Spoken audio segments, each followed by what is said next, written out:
Good morning. There we go. How many of you were here on Monday? Let me see by hand. All right, Tuesday, Wednesday, Thursday.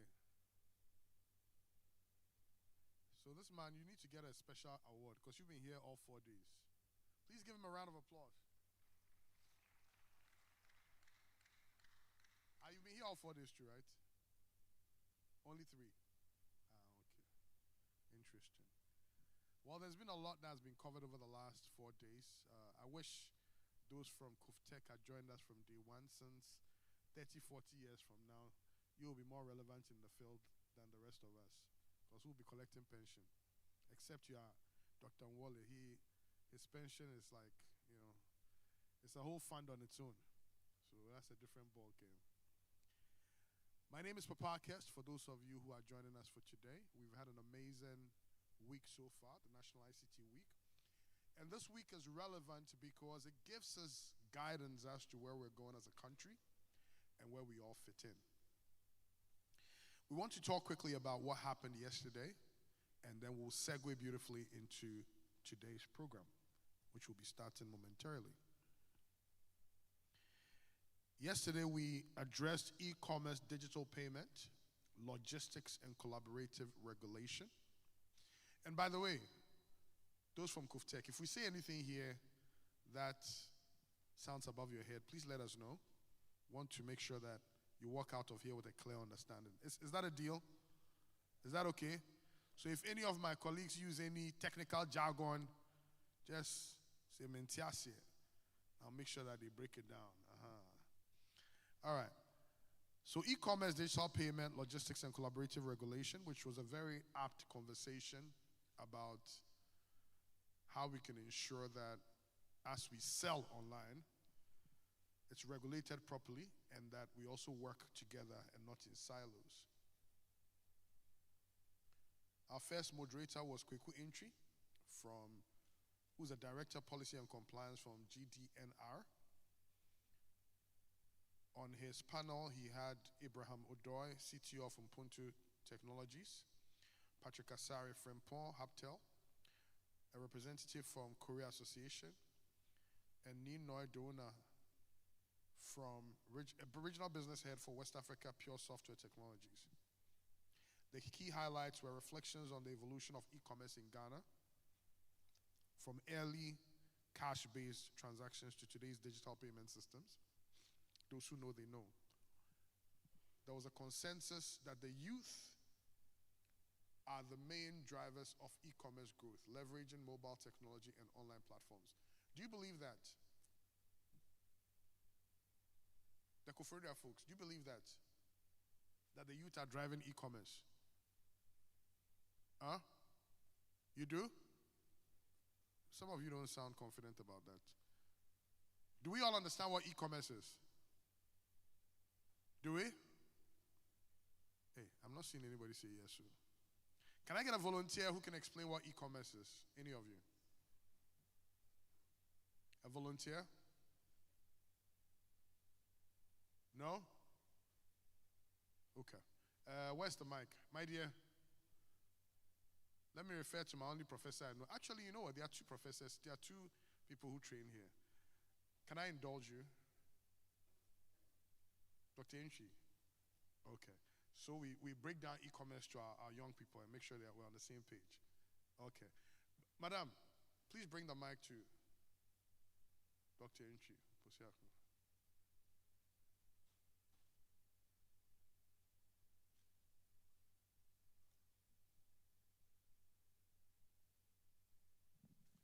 is what we call carry along. Make sure nobody's left behind. Hey, where's my mic?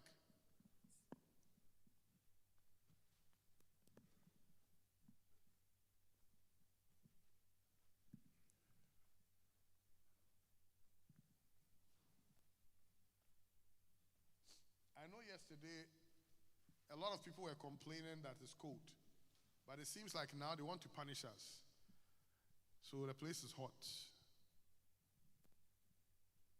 Are the ACs coming back on?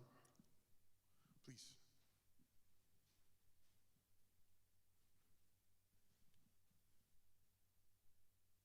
okay. Yes. So when we talk about e-commerce, basically it refers to um, transactions that are done online.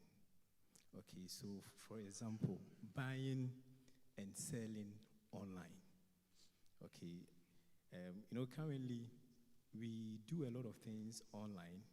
So, for example, I can even sit here and buy even a shoe, maybe from Korea or from England. And all these are facilitated because of the internet that we have. So, generally, transactions online, buying and then selling online is what we call e-commerce. Okay. Thank you very much for that. Please give him a round of applause. I hope it's clearer now. I know most of you use Instagram. That's where a lot of the people sell. Abi, if you get Instagram, you get it cheaper. If you are not lucky, then they will tell you the person will disappear, like happened to me last week. But that's why we're here, to make sure those things don't happen. Somebody ordered something for one of my friends. Later, she sent me a message, says, I'm worried. I said, what kind of worry? You're worried. I've bought something, you're telling me you're worried. Waiting to happen. Apparently, she said the lady is not responding to you on WhatsApp. Later, she said she's contacted the lady on Facebook. Now the lady has disappeared from Facebook too. Went to Instagram. I say, Bea, so you've not tested your person and you've come to collect my money. So till today, I've not got my money back. 500 and something. In fact, I should report it to, I'm sure there's a body to report it to, so we can investigate that person.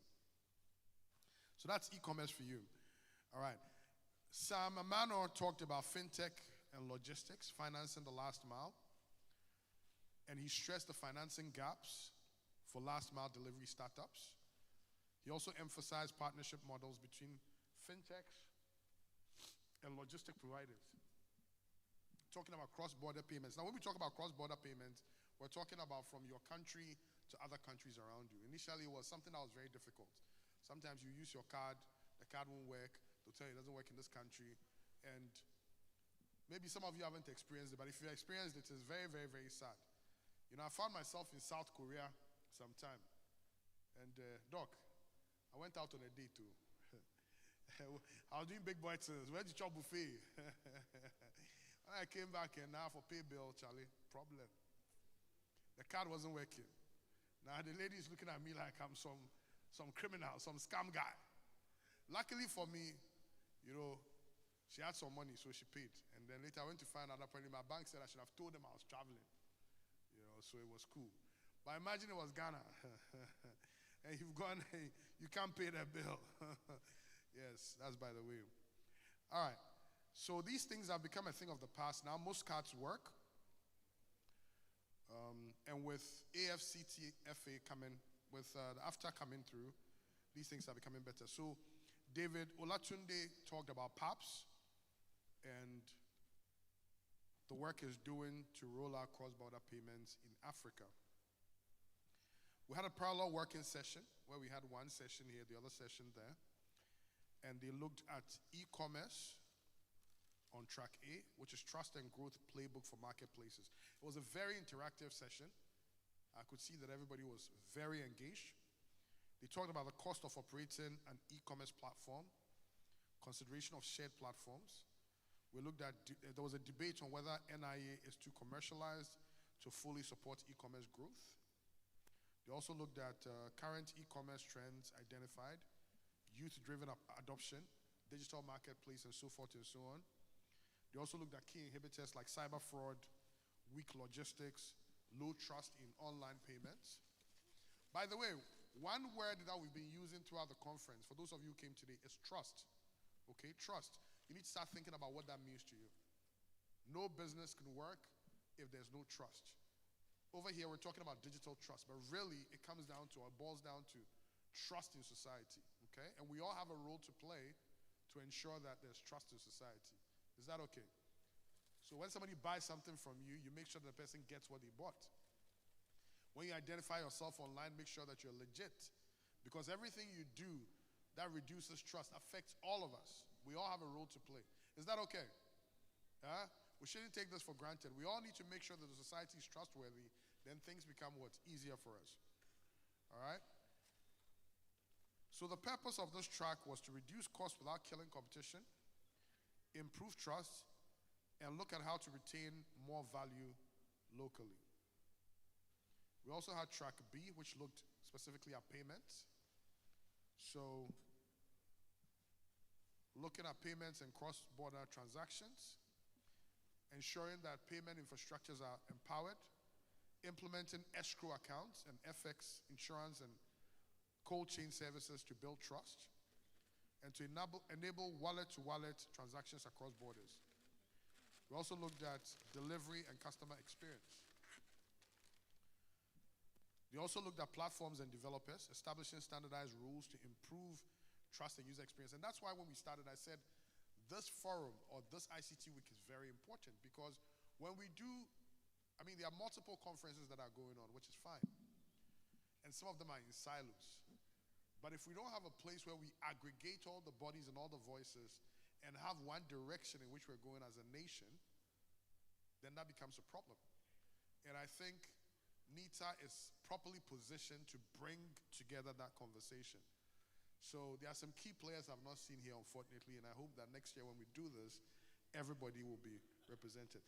Thank you once again, Dr. Nwoli. I know Mpuntu has been here hard, representing every day because you believe in the dream. Please give him a round of applause. He's been very supportive, and he's a sponsor as well. All right? We talked about service providers implementing stronger, more reliable authentication systems. And then also we looked at SMEs and micro sellers, simplifying onboarding processes for SMEs, providing micro seller bundles, and then implementing shared components for returns, handling, standardization, and so forth and so on. And then we looked at revenue flows as well, localization, logistics, payments, and so forth and so on. So this was all covered yesterday.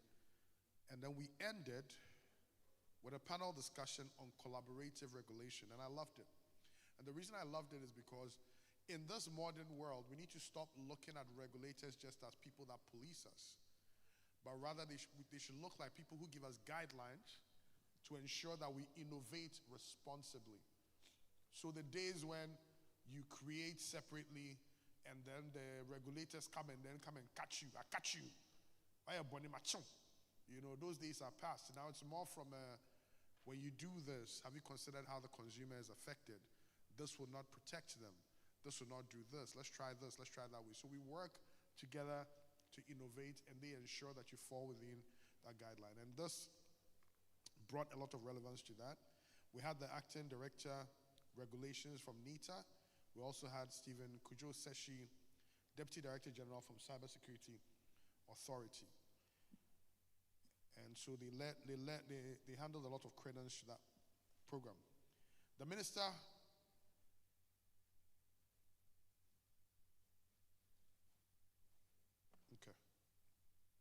Cybersecurity Authority explained its role about international cooperation to fight borderless cybercrime, and they also talked about the Computer Emergency Response Team. Now, over the last couple of days, we have launched a number of the Gulf set and a number of other initiatives, which have been worked on for a while. And so right now, I think we're in a very good place. I would advise that everybody goes to watch the YouTube link, because this has been shared online, and at least be abreast of what's going on, because from now on we are booting.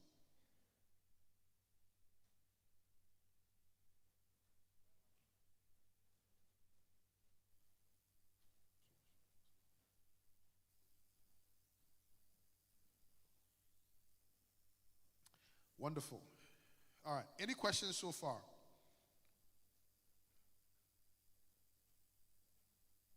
Okay. So today we have a pretty simple program, but a powerful one. We are going to start with a number of presentations. Then we're going to have a presentation from the National Data Exchange Platform, unlocking opportunities for digital trade. We're also going to have a panel discussion on data sovereignty for Ghana, choosing the right model. Now, for those of you who may not understand what data sovereignty is, is basically owning your data. Okay? So for our Tech people here, you don't want a situation where in 20 years your own information will be somebody else's, where you have to pay royalties for your own information, your name and your all that. Do you? So we need to own our own data. We need to own our own data, but we are using other people's systems. So how do we ensure that our data is owned and kept secure? These are some of the conversations we are going to talk about. And after that, we'll have a closing ceremony. So, we're going to kick off today's program with a speech on strengthening the Ghana's data ecosystem, structures for effective data collection and ensuring quality outputs. And the person speaking to us is Abibath Nikoi, who's an international financial management consultant. Ladies and gentlemen, a befitting round of applause for a befitting presentation. Madam, the stage is yours.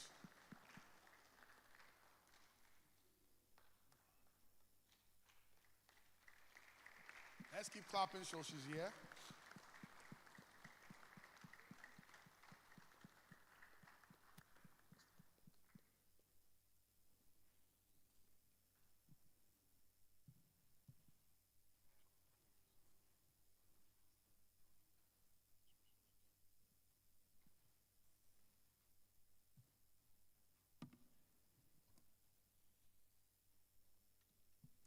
Good morning, distinguished guests, colleagues, ladies and gentlemen. It's a privilege to be here today to reflect on a subject at the very heart of Ghana's digital transformation, the strengths and the quality of our national data ecosystem. A nation without reliable data is like a pilot flying blind, directionless, vulnerable, at risk. But if Ghana is to rise higher, we must build systems that deliver credible data, quality output, and strong institutions. In the 21st century, data is not a luxury. It's a lifeline of development. As an international financial management consultant, I witness daily how reliable data shape the competitiveness of businesses, the soundness of policy, and the stability of financial system. In my work with young people, one principle is clear. When decisions are anchored in facts rather than guesswork, we do more than grow. We build confidence, we create opportunity, and we shape a future that endures. Because the truth is simple. Facts build confidence. Guesswork build crack.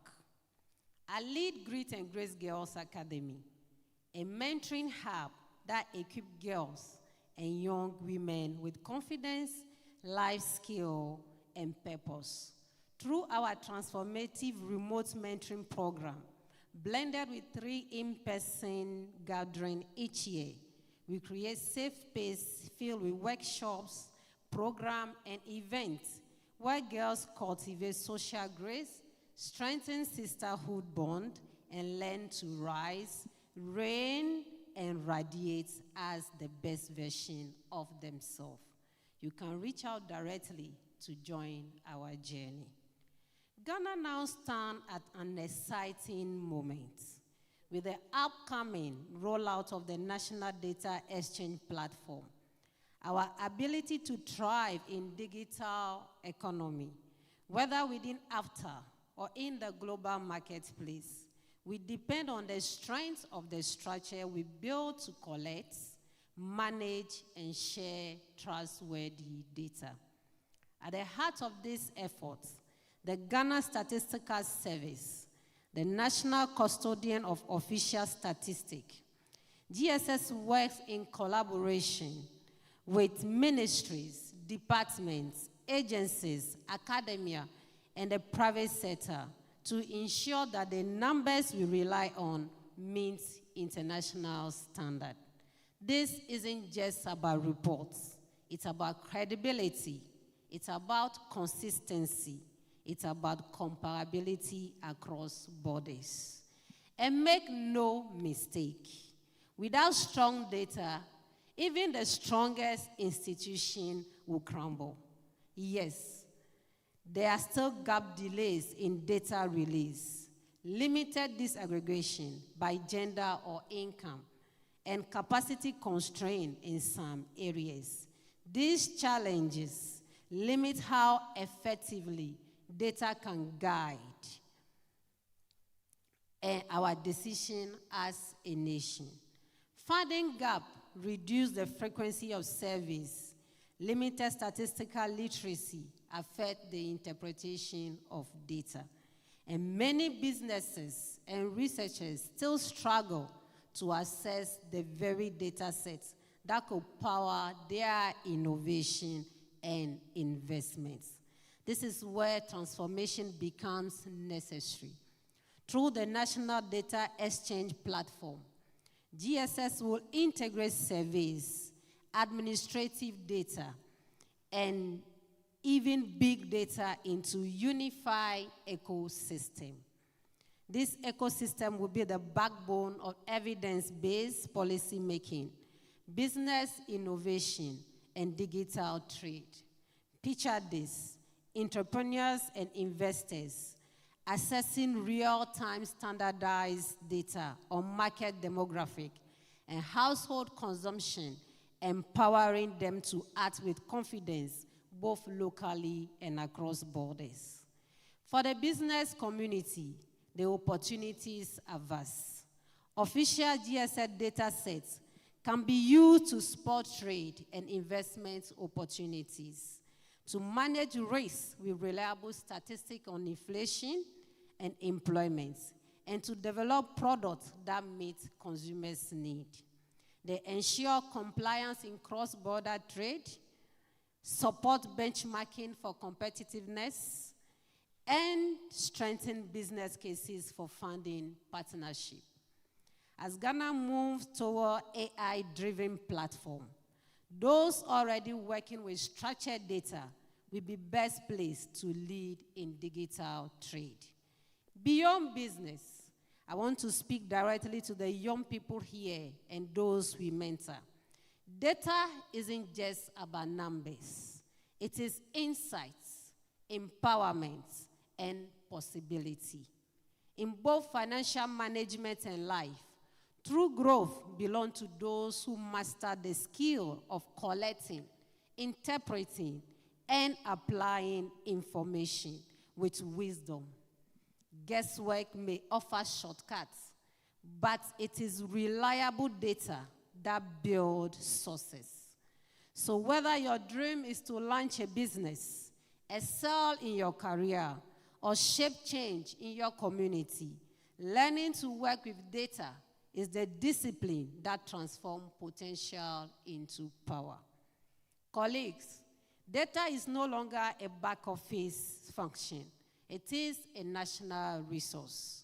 For Ghana to succeed in the digital era, we must treat data with the same seriousness as energy, infrastructure, or finance. Reliable data empowers governments to govern effectively, businesses to innovate competitively, and citizens, including our next generation, to thrive confidently. The Ghana Statistical Service has laid the foundation, but it is through collaboration between government, private sector, academia, and development partners that we will close the gap and build a data ecosystem worthy of Ghana's ambition and after and beyond. And let us remember this: reliable data is not just growth, it is legacy. By choosing data over guesswork, we give the next generation a foundation to rise and stand taller than us. Thank you.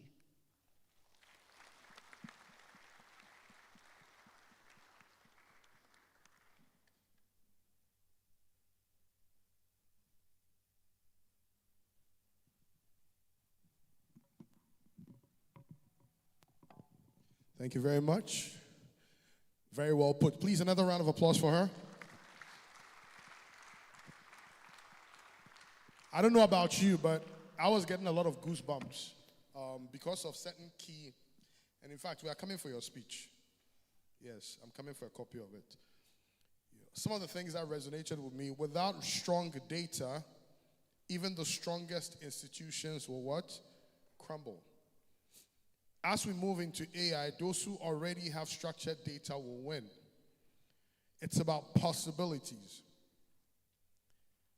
Reliable data is key to gaining insights applied with wisdom to transform potential into power. Reliable data will make the difference in the future. And the fact that it is about legacy. But here's where I found it very interesting. We do talk about data being powerful. We do talk about data being expensive. We do talk about data being money or gold. But the interesting thing is the structure of the data is important. The linkage of the data is important. The relevance to other connected data is important.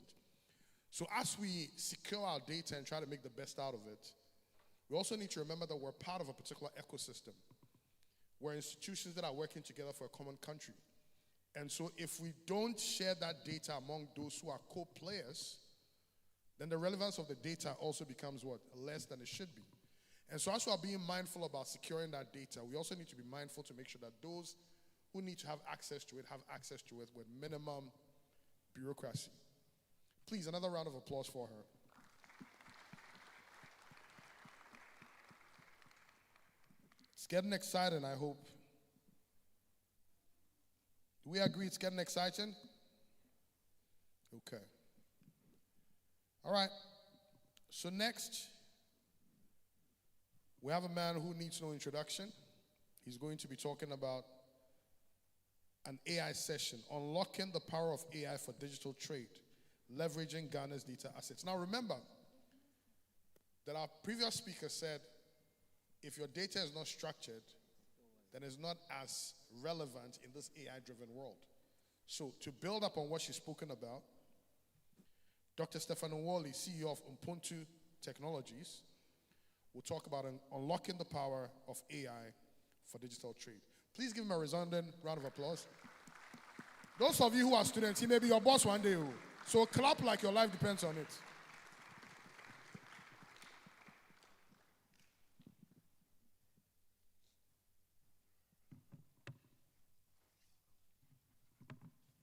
Normally, I don't read speeches. I like to do presentation, but I don't know why today I decided to do this.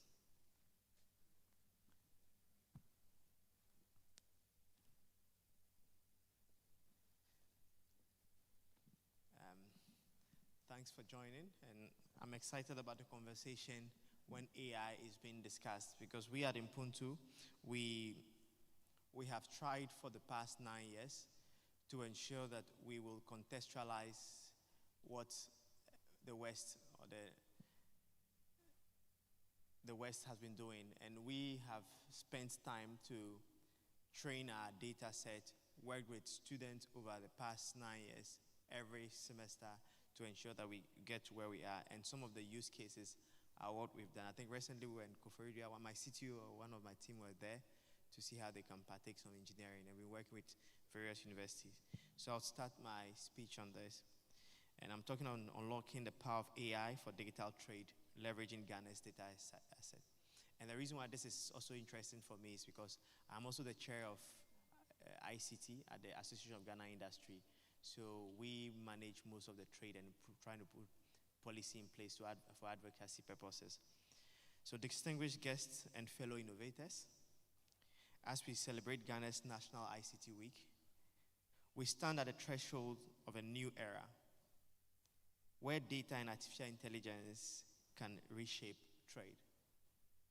Digital trade, which involves the buying and selling of goods, services, and data online, is rapidly expanding worldwide.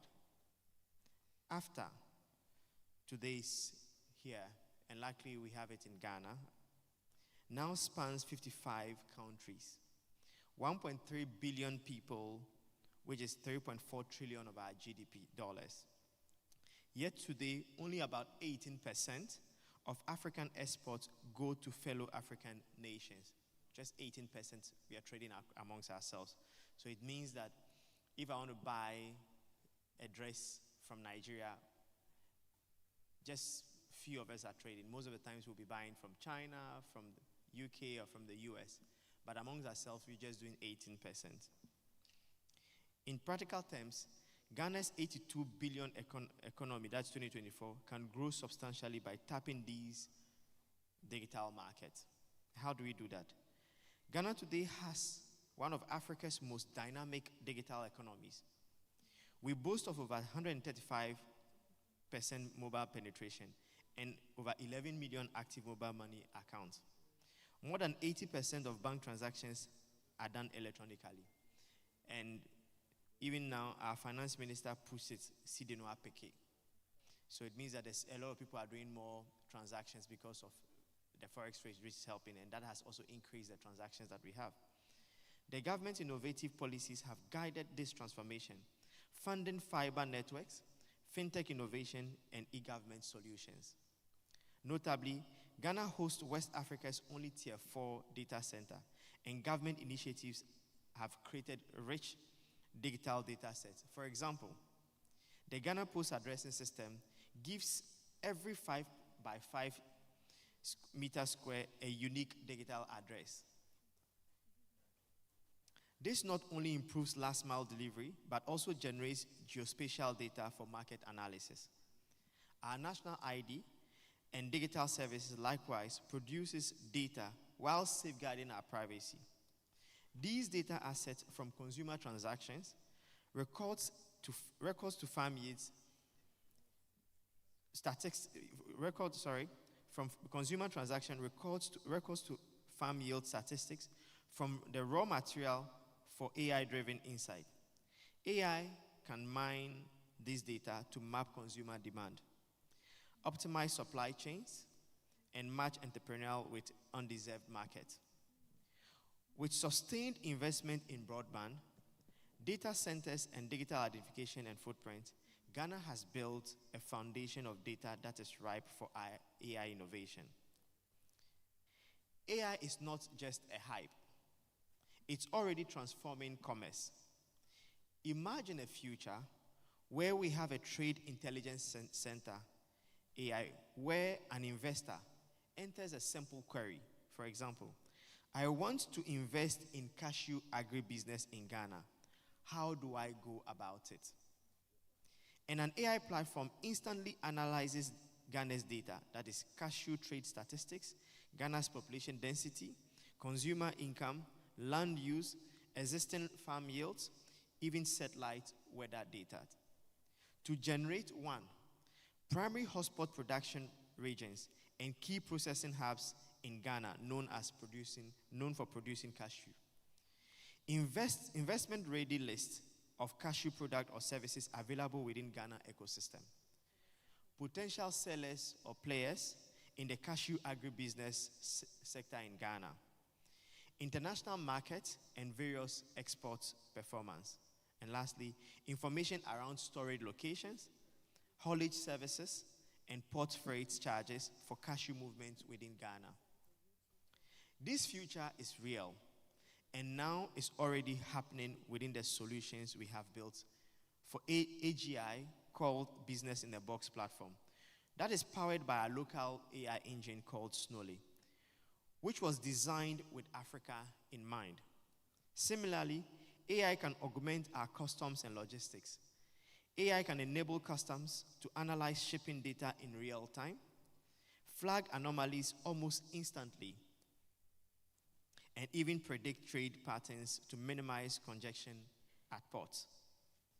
In finance, AI can enhance digital payments and credit scoring.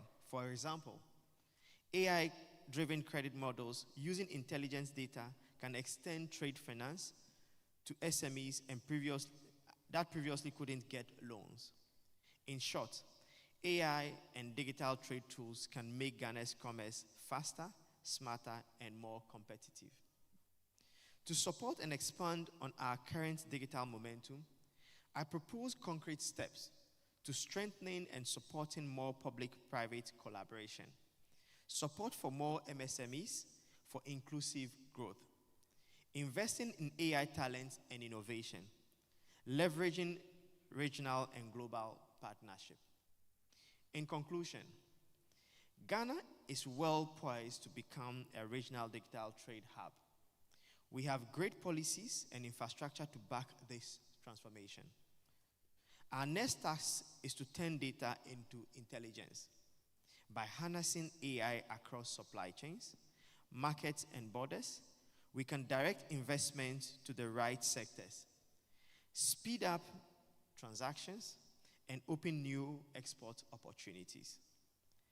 Ghana's vision to lead a digital economy is within reach if we can integrate homegrown technologies into trade policy. Let us unlock our data asset with AI. The result will be more jobs, more inclusive growth, and a Ghana that not only trades smarter, but also sets a model for African economic transformation. God bless Amada Ghana and make it great and strong. Thank you. Thank you very much. Future President Dr. Nwoli. Thank you very much. Please, another round of applause for the man. I think there are some words he used that are super exciting for me. Contextualize, very key, if we make sure that the solutions that we use are for our market. AI is not just a hype. It gives us the ability to do proper data analysis to give you key information, and is definitely an enhancer. AI will make Ghana's commerce faster and more durable. I loved the part about investing in AI talent and innovation. And once again, the emphasis on homegrown technologies. And that's where the young people here, you come in. Many are ready to see the solutions you're ready to build, and they are ready to support you. How many of you are ready to take advantage of it? Show by hands. Hey, I'm seeing rather the older people putting their hands up. The young people, I'm not feeling your energy. They are watching you. Put the hands up properly. Put it high, high, high. Don't be afraid. Yes. There we go. All right. Great. All right, we have another exciting presentation coming up. Now, just to give you perspective, if you want to understand the history of our infrastructure, the building of our ones, how we got where we are from, when things were not so digital. This man has been at the helm of affairs since. And when you want somebody who has all the information, that's the next speaker. Our next speaker is going to be talking about the National Data Exchange Platform, unlocking opportunities for digital trade. When I say he has all the information, I mean everything he says, write it down, because that's gold. Till next year. Ladies and gentlemen, let's invite the Director Technical Services for NITA, Solomon Kofi Richardson. Please, a round of applause.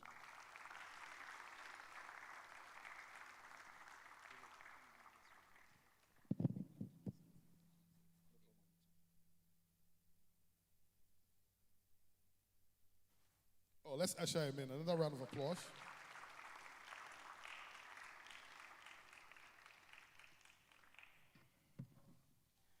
Hello. Good morning to you all. I hope you are having a good time so far. Thank you. Doc, it's a source of concern anytime we talk about AI. Everybody is saying that AI is going to take our jobs. Is going to make people redundant. In your speech, you said when we integrate AI into our national agenda, it's going to create jobs. Why are you trying to confuse us?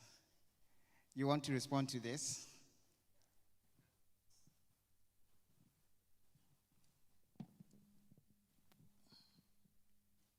So when the computer started in the 2000s, when we had to move to digital technology, my dad was an administrator of a certain company, so it was like computers were going to take their jobs, so they don't want to adapt to that, and that's what they did.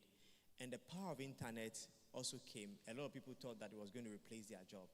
Anytime there's a digital transformation system, everybody believes that, okay, this digital transformation agenda is likely going to take our job, not knowing that it was going to augment our effort. There was a job called content provider. It never existed in the 2000s. It never existed everywhere. But this digital transformation created that new job that we have today.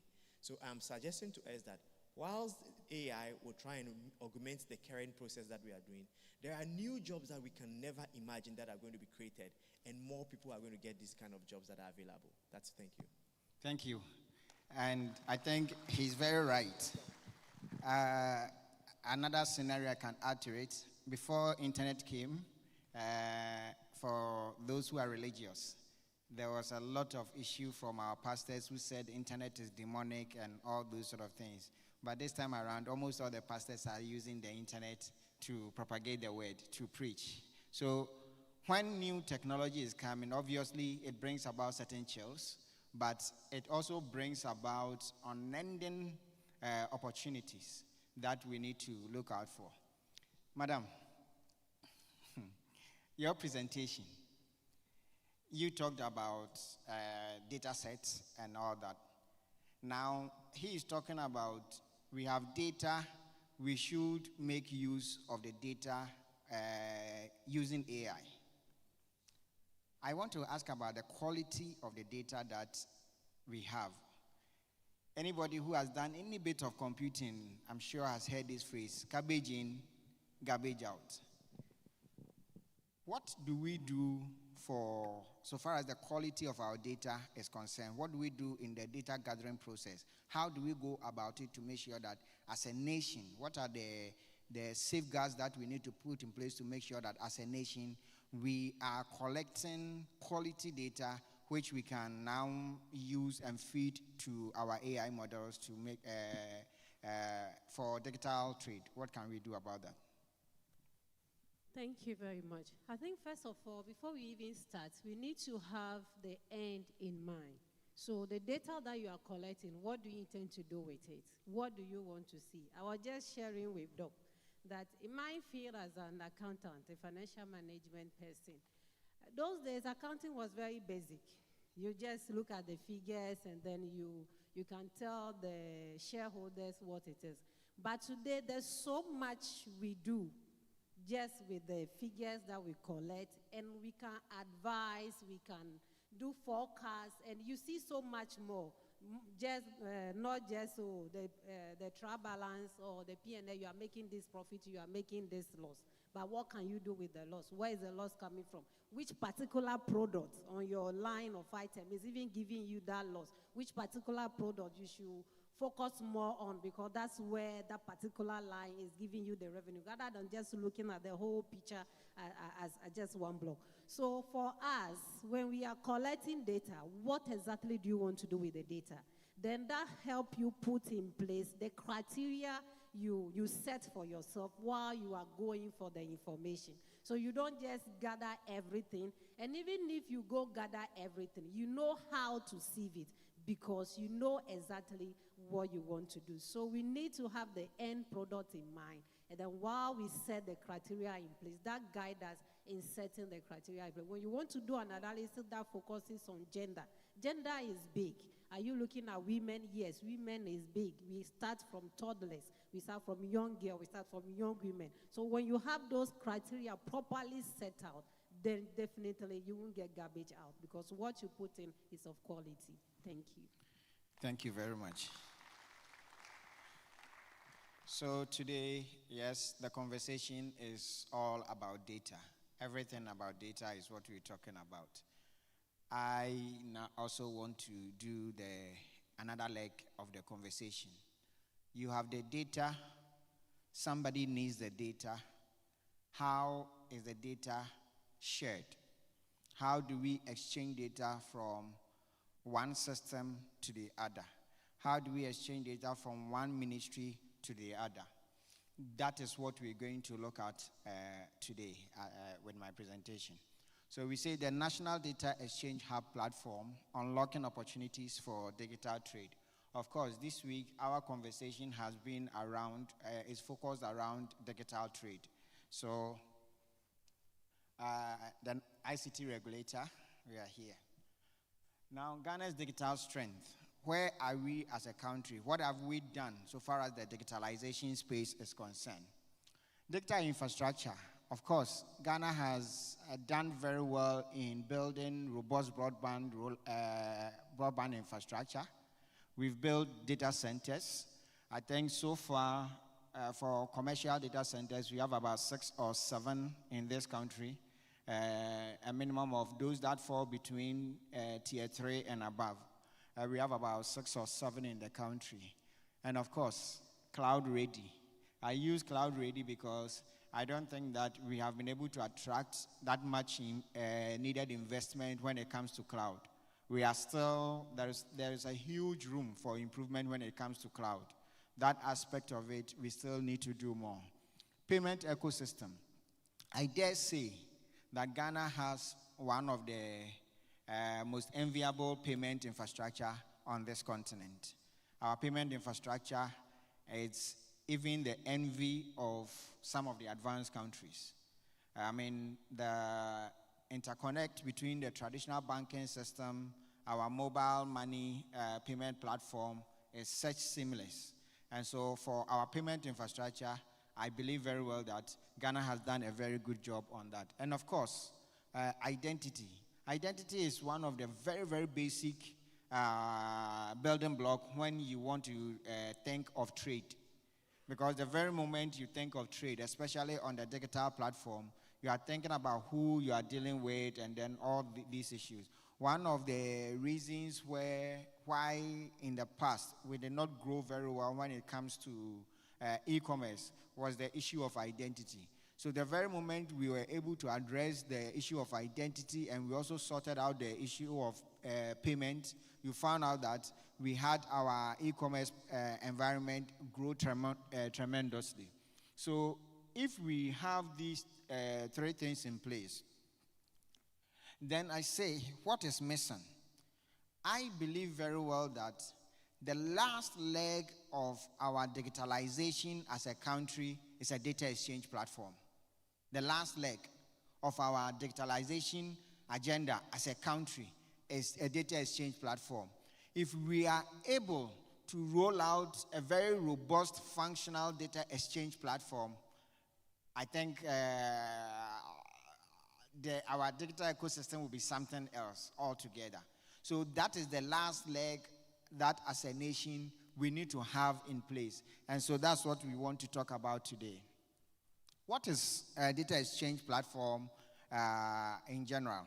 Normally, when we started the idea of data exchange platform and we started engaging other government agencies, they were a bit concerned as to what exactly we mean when we say the data exchange platform. But we say that it is a trusted, secure data sharing fabric with consent, standards, and auditable APIs for government, private sector, and academia, of course, for the purpose of exchanging data. I always use this analogy. Let's take national ID, NIA. What is the practice as it is now? NIA has a database of all the citizens, the foreigners that are legally resident in this country. They have that database. Banks need that data. Health institutions need that data. Academia needs that data. So what is the practice right now? You write to them, I need to do a verification exercise. They send you some MOU, some contracts, back and forth, you sign.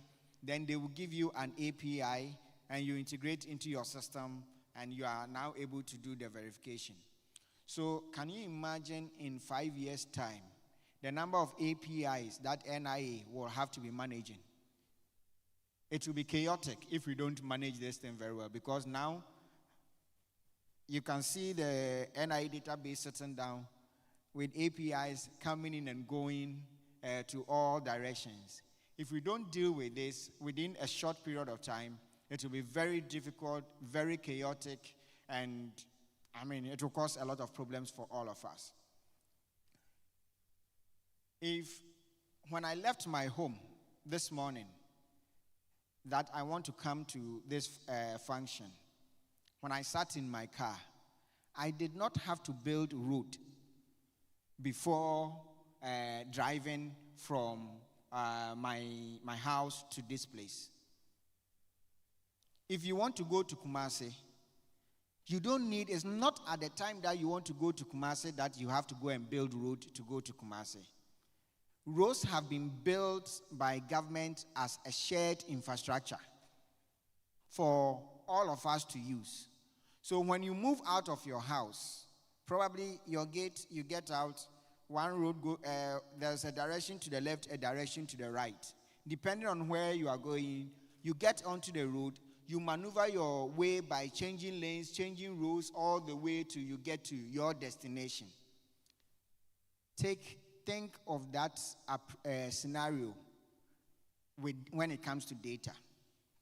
When you want to share data, it's now that you have to now go and get an API, establish an API, and then try and then exchange data with this person. Next time, if you want to exchange data with another person, another API. What if we build the exchange infrastructure once, and the very moment you get connected once, you can share data with anybody and anybody anywhere in this country, any institution that you want to. That you don't have to go looking for APIs whenever you want to exchange data. That is what data exchange is all about. That is what we are trying to do. So for data exchange, NIA gets connected, DVLA gets connected.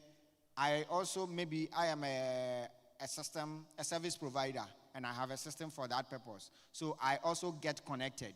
And then once I get connected, I can query, or I will know the data sources, and I can query all the data sources, and I get the information in real time. That is what data exchange is all about. Let's look at what data exchange is not, so that there is no confusion. I said that it's not a single mega database. Maybe logically you can say so, that logically it's like one database as a nation, but physically it's not. So NIA, for instance, will keep their data, manage it themselves. Immigration will keep their data. DVLA will keep their data. They own it. They manage it in all aspects. But then the data exchange platform sits on top of all these data sources, and all of them plug in, and then data exchange happens in real time. So when NIA now makes a change, they make a change, they do some updates on their data. The next request that comes, that data, the new data is what they get. It's not like you get the data, you are holding it, they make change, and you cannot even tell that the change has been made. And it will take a bit of time before you realize that the change has been made for you also to make those changes. That is how the data exchange also works. And also, it's not a surveillance tool. It's not a surveillance tool. Because people get worried that if you have such a platform, you'll be looking into what I'm doing, what I'm passing, and all those sort of things. The data exchange is not a surveillance tool. Okay, what is the current pain? You ask yourself, why do we need a data exchange platform? What are we trying to cure? What problem are we trying to address for which we think we need a data exchange platform? The first one, data silos. And I think this one, everybody over here, I think you know. Government and private sector data sets are fragmented across agencies and operators. As it is right now, let's say there is a natural disaster at any part of the country. Flagstaff House, all the decision makers are there. They want to know how many citizens are within that zone where we have the, natural disaster. You find out that they will now call for someone, they will bring some document, go through. Then based on that data, they will ask a question. So for these data that you've brought us, how many of them are students? Then probably Minister of Education has to take that list, make certain calls, and then try and then get them to do that. Then they will ask, of those who are school-going people, how many of them are disabled, are persons with disability? Then they have to go to gender ministry for them. You see, so for decision making, it is this difficult as it is for us right now. For resource allocation, it is difficult. Government, it's difficult for them to even know which part of the country needs roads, which part of the country needs water, and it takes a lot for that to happen. But if we had a data exchange, the story will be different. Let's look at the next point. API sprawl.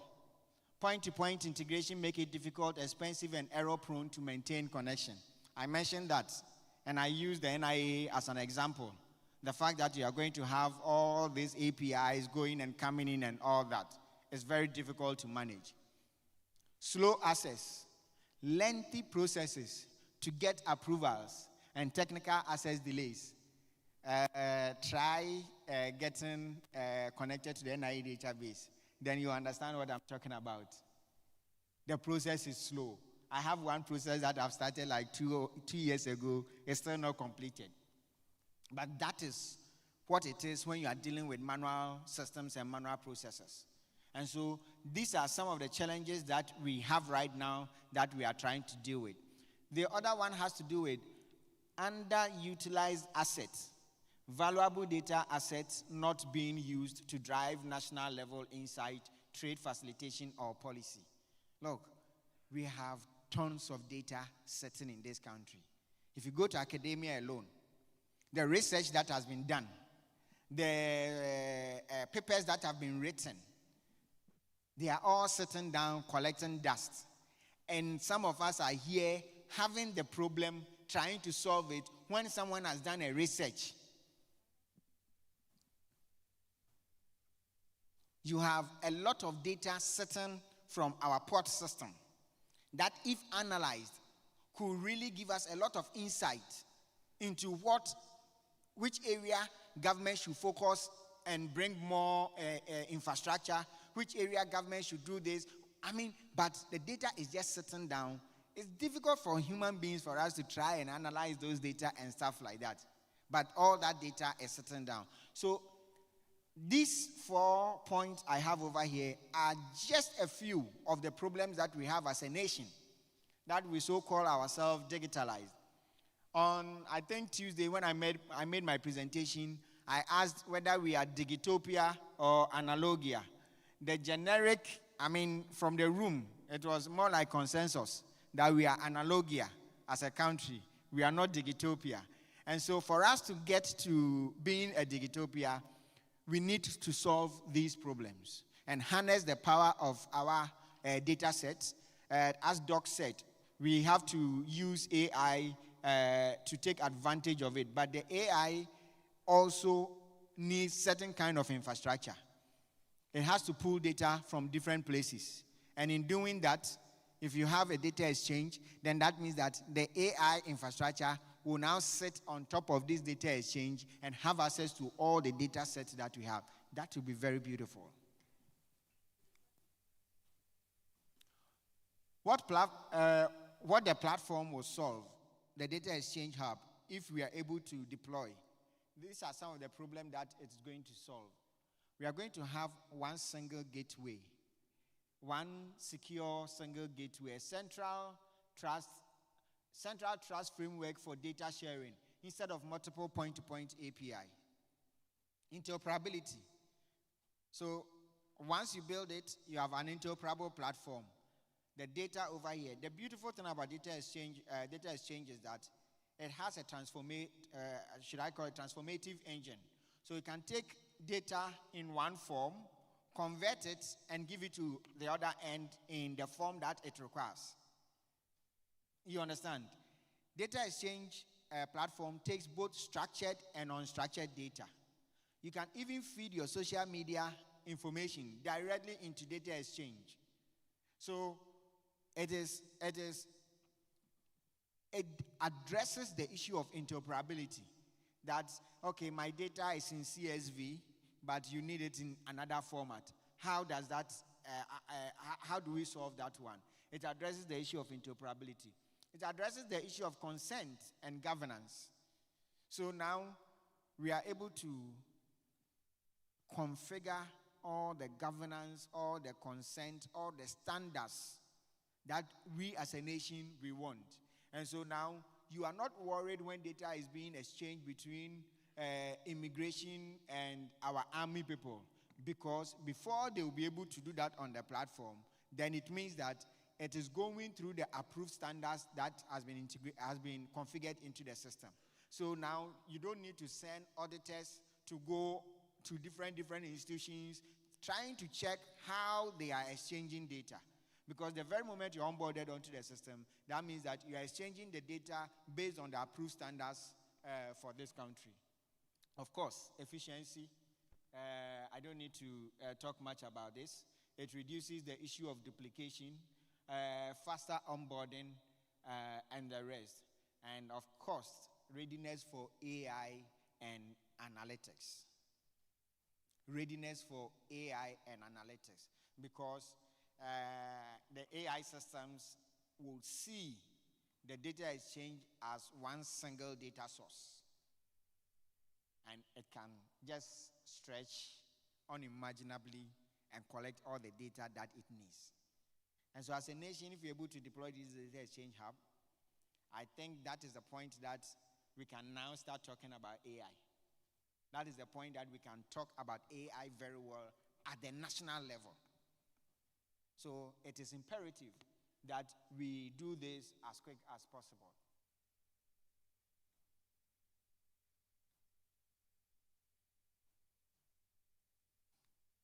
Okay. So let's have a look at this. This is the proposed architecture of the National Data Exchange Platform.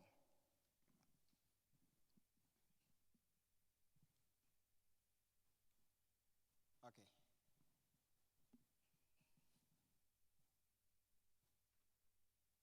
I want you to take a moment, assimilate what is there, breathe in, get what is there, and then I will take you through. So, the data exchange platform, as I said, is going to have in layman's language, the data highway. The data highway, or you can call it the enterprise service bus. That is what is at the middle. And I've put in the security and intelligence service bus. Now, you can see our national, what we call our public registers connected to it. And then you can see birth and death, business registry by ORC, DVLA database, national identification database, land registry and property system, our SIM registry, our passport, etc. All the registers that you can think of will be connected. So NIA will be connected just once. DVLA will be connected just once. Then you can go to the ministries. When you go to the ministries, all their reports that they have over there, their annual, their budgets, their annual reports. If you go to Parliament, all their Hansards, all of it will be connected to it. You go to the academia, once they have it in digital form, then you can connect it to this. As I said, you are able to connect both structured and unstructured data sources to it. Then you can go to GRA, our tax register. You can have it connected to it. Think about all that you can think of. But not just the public sector, the private sector. The insurance companies, they get connected to it. The banks, they get connected to it. So think of a scenario where I have a house. I want to go for a loan. Then I take the house, I go to NIB, I take copies of the documentation for the house, and I take a loan. So per that process, that house has been committed to NIB as a collateral. But then, I take that same house with some of the document, and then what do? I go to Stanchart, and I go and take another loan with that as a collateral. What then happens is that when now I don't pay, NIB comes and want to possess the house, then Stanchart also shows up and said, no, this house, it now belongs to us. That confusion. But if you have something like this, and there is property register, once I commit it to NIB, it has a tag on it in the system that this house has been committed. I take it to Stanchart. Stanchart put it in the system, and it gives them red alerts, already committed. And we know very well that that cannot happen. So this is some of what the platform can do for us. Just look at when you are registering business. You have to go to ORC. Now, in going to ORC, you require certain documentation. Sometimes along the process, they might say that they need a fire certificate. Along the process, they will say they need this. And so you have to go around collecting all this information. This time around, if this system is in place, when you go to ORC, everything that ORC need, they are able to get it from all the government agencies. So they don't need to ask you. You want to register business. These are the requirements. They start and the system tells them that there's no fire certificate yet. There is no this yet. There is no that yet. And so ORC knows from very beginning whether you qualify or not. Think about ease of doing business. Once you have this, the issue of ease of doing business, because now within some few hours, you are able to register a whole business because now all the agencies are interconnected. Yesterday, we had a conversation on collaborative regulation, where the panel members were talking of the fact that businesses are being overburdened because data protection will show up, that they are coming to do an audit, they are coming to collect information, cybersecurity will show up. That same information that data protection has collected, cybersecurity is collecting, NITA is collecting, GRA is collecting. But this time around, we can do it in such a way that that information is collected once. When you register and ORC collect that information, all the agencies now have that information. If for regulatory purpose, you need to provide certain information, if that information is needed by multiple agencies, like take for instance, audited account, annual audited account, the very moment you submit your annual audited account in the system, every agency, every government body, every regulator that requires audited account as part of their regulatory procedure, they can have access to that. So you don't have to now go around and then present it to multiple organizations. It saves business a lot of resources. It saves them time. It takes a lot of headache from they trying to satisfy regulatory requirement. So this is what this platform can do for us. The platform can also now have a dashboard with analytics, and this is where the government decision makers comes in, and then they will be able to tell that, okay, it has done analytics, all these sort of things. Okay, these people are here, this the people who need this, these are the people who need this. So government in making decision can quickly run some scripts, and then it brings them reports, and they are able to act on it. And then, of course, it will be connected to service portal like Ghana.gov. And so now, once it's connected to something like Ghana.gov is connected to it, then that means that you can have something that we call life moment. Life moment. When a child is born, you know that the child needs a birth certificate. After birth certificate, they need a special number for NIA. So you go through that process and all that. They will have to be registered at school. So when the child is of age to go to school, automatically that school process also starts. And then health issue also start. That is what we call life movement. With a platform like this, that is opportunities that exist for us. What are some of the functions of this platform? Something like message mediation, data translation. I mentioned the data translation. There's Word, you need it in PowerPoint, or you need it in different format. The platform has that ability to do. There's logging, it logs everything, auditing, error handling. There is service creation, interoperability, I mentioned, service monitoring, security, process abstraction, transformation.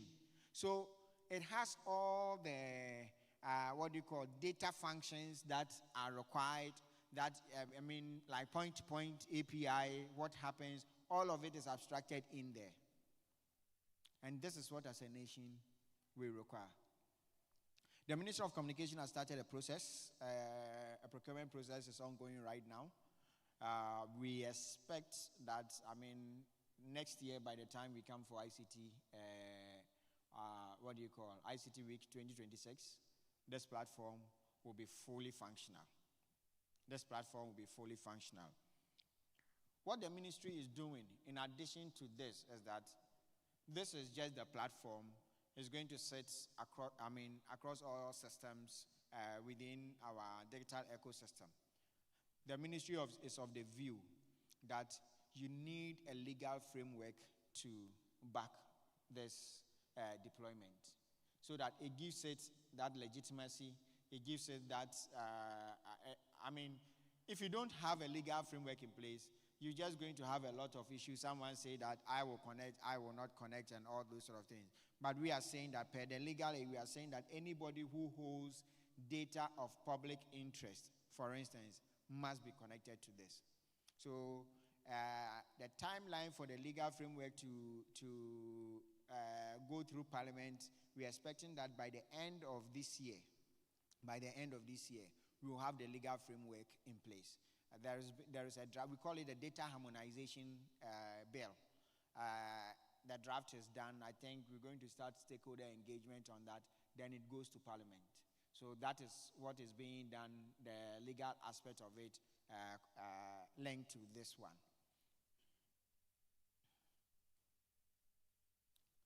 Unlocking opportunities. Now, what we are saying is that after we have this data exchange platform, then what? Trade facilitation, faster custom clearance, and pre-arrival processing. So if right now you are processing your things at the port and it's taking you, let's say, 3 days, be rest assured that with this platform, you can do it in 3 hours. If you are taking 3 days to do it right now, then with this platform, you will be able to achieve that in 3 hours. SME enablement, easier access to verified trade. And you know that one of the biggest challenges of our SME is access to right data. Access to right data, accurate data, access to it is a problem. Where can they get finance? Where do they have market opportunity? All this information is very difficult for our SMEs. And so that will be addressed. Cross-border data flow. We are talking about having continental trading. That's why we are here this week, continental trading. So how do we send information across? Or you are going to do it by email? No. With this platform, the platform that we are building, the data exchange platform, is also going to have what we call the international gateway. It's going to have an international gateway, meaning that it will have a gateway where we exchange data with the rest of the world. So then you can easily do transaction between Ghana, Togo, Ghana, Nigeria, all across Africa, and even beyond. Public sector impact. Do I need to say more about this? Evidence-driven policy making and resource allocation. Evidence-driven policy making and resource allocation. That means that our policy making will be based on factual data. So it's not like the policy. You know how our politics is done. When we are about doing election, they make a whole lot of promises. But now this time around, they will now be able to come up with policies that are very relevant and that is much needed by the citizenry. Of course, private sector value, insurance, banks, logistics providers, fintechs can plug in once, not 50 times. Can plug in once, not 50 times. So you can see where we are heading as a nation. And for the developers around, just position yourself for this. For service providers, for institutions, this is where we are going. I'm sure in less than a year, this is where the country will be heading to. I think. Am I done? Can you help? Your thing is not working. Yeah. So that is what I have for you by way of awareness, by way of information of what government is doing to enable our digital trade, our digital ecosystem, take it to the next level. Thank you very much. Thank you very much. I'm sure we are feeling very informed and very empowered. I believe some people have questions in the audience, and these questions could also go to our first two speakers. So if you have any questions for Solo, Dr. Stefan, or Abi, wait, am I saying the name right? Abibath. Yes. You can ask them. Yes, sir. You can come to the mic. There are two mics here, one here, one here. Hello. Good morning. Oh, okay. My name is Michael Ajay, and I'm the sales manager for a free Electroworld Limited. My questions are two. One is a commendation, and then one is a question. I'm really happy about the initiative NITA is bringing. To give you a little background, we had an issue with Anglo Gold Ashanti and then from foreign companies we wanted to deal with. And the mindset they had was that the certifications and things that we are bringing on board, they don't trust those things because it's coming from, the name implies it's Ghanaian and African, so they didn't trust whatever we were bringing on board. So we have to go back and forth, go to the certification company, let them send them email. We have to verify the email. We have to go to the pit, go to the mines, talk to them, talk to the board, and all that. So we went back and forth. And this initiative will really help us. I really wish it could even start today. It will really help us because right now we don't only bring it to you, but it's certified by the nation. So when we send it to you, you can verify it from them and makes our process very easier.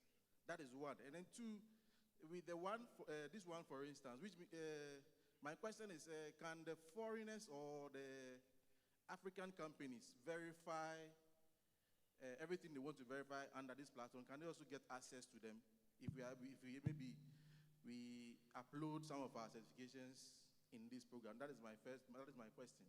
Because giving you a background information on that too, we had a company, I don't want to mention the name, South African company, and we wanted to structure a fiber optic system for them in Ghana.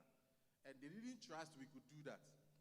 They didn't trust the certifications we gave. They didn't trust we can do that because to them, some African companies have duped them and they gave them the money and a whole lot. They weren't able to do the work. So they didn't trust we could do the situation, the problem they had. So I think this one will also help because when we send it to them, we had to even fund the whole project and do the whole thing for them to verify and log into it and make sure it's working before they even pay us. So some of these things, when you give them certification and it's verified from the country or from the nation, they can know it's a genuine something that we are doing to them, and it's a genuine company they can work with. So it will really help. So my question is, those people, can we upload our certifications and our works so they can also go there and then verify from that place instead of just coming straight to where? To the portal that yes, NITA yes, is yes, running? Yes. Okay. I think this is, if you look at our topic for Tuesday, it was all about digital trust. And we mentioned Tuesday, everything about, the whole conversation was about digital trust. That is the reason why we are having this conversation, to, as a nation, discuss what we can do to bridge that gap. And for us on the government side also to bring to you what government is doing to address some of these issues. We introduced you to the National PKI, which we are saying that now the PKIs are going to be used to sign all these documents. So let's say if GRA has issued you a tax certificate, if a regulator has issued you any form of certificate, it's going to be digitally signed.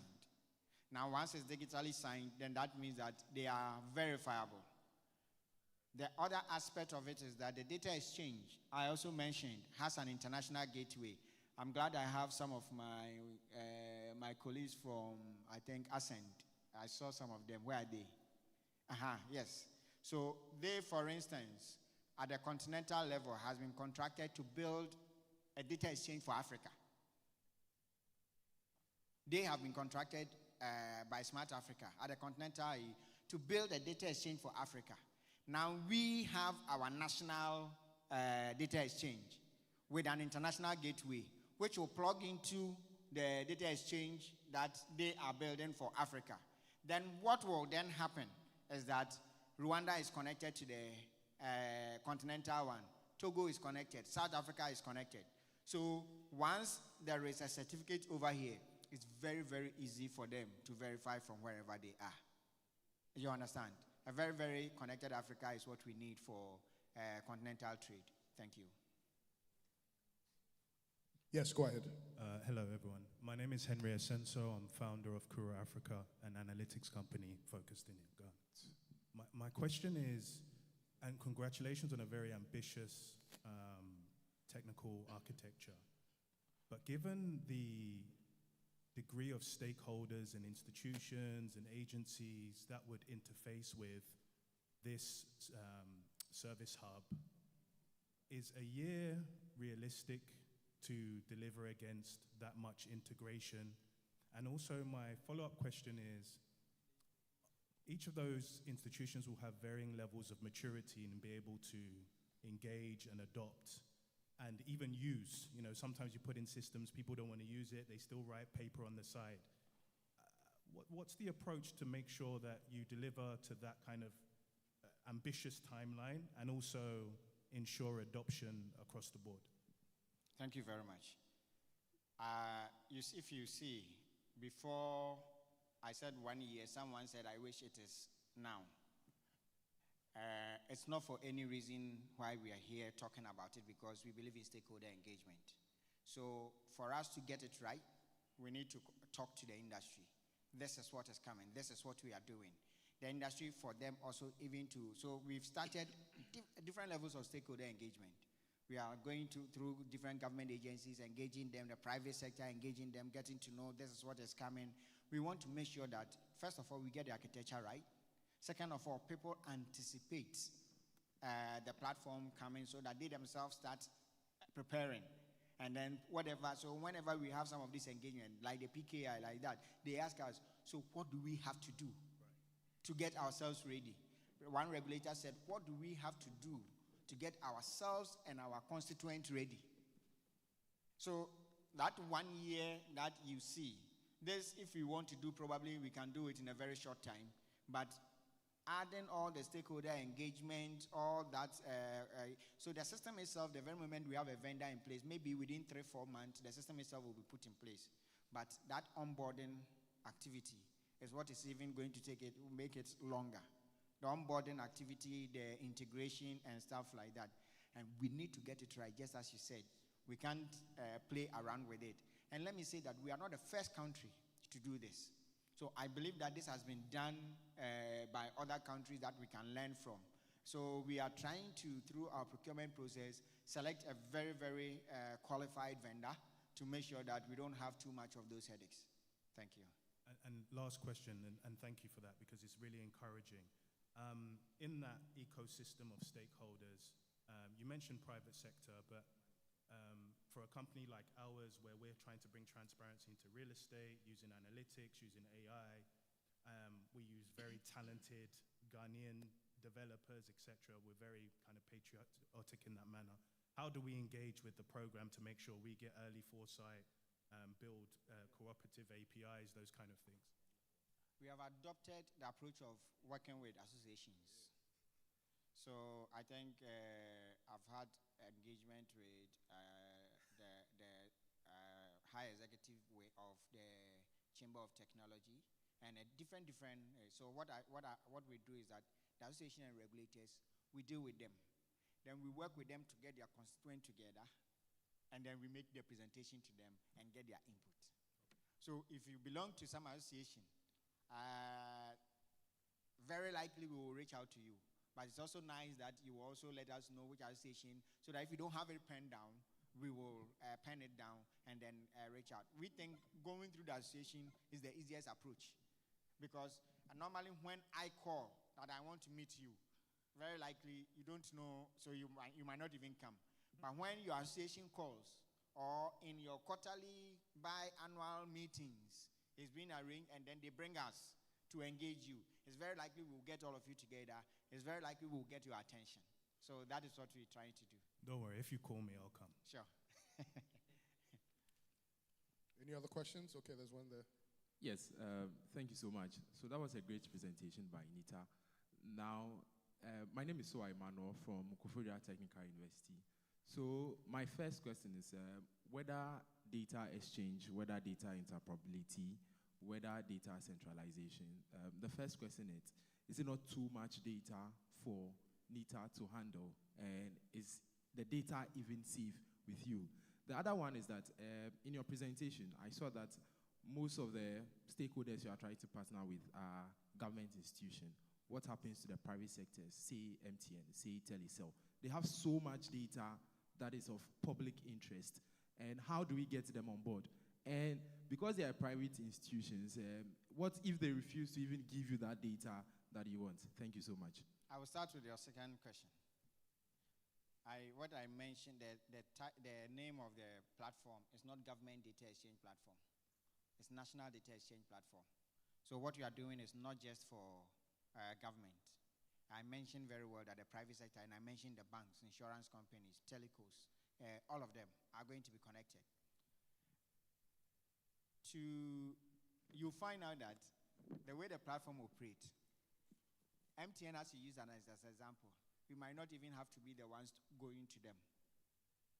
They will come, because MTN, if they tell you what they go through to access all data sources that they need to work, it will cut down their operational budget to a very large extent. And so MTN themselves will want to be part. You understand?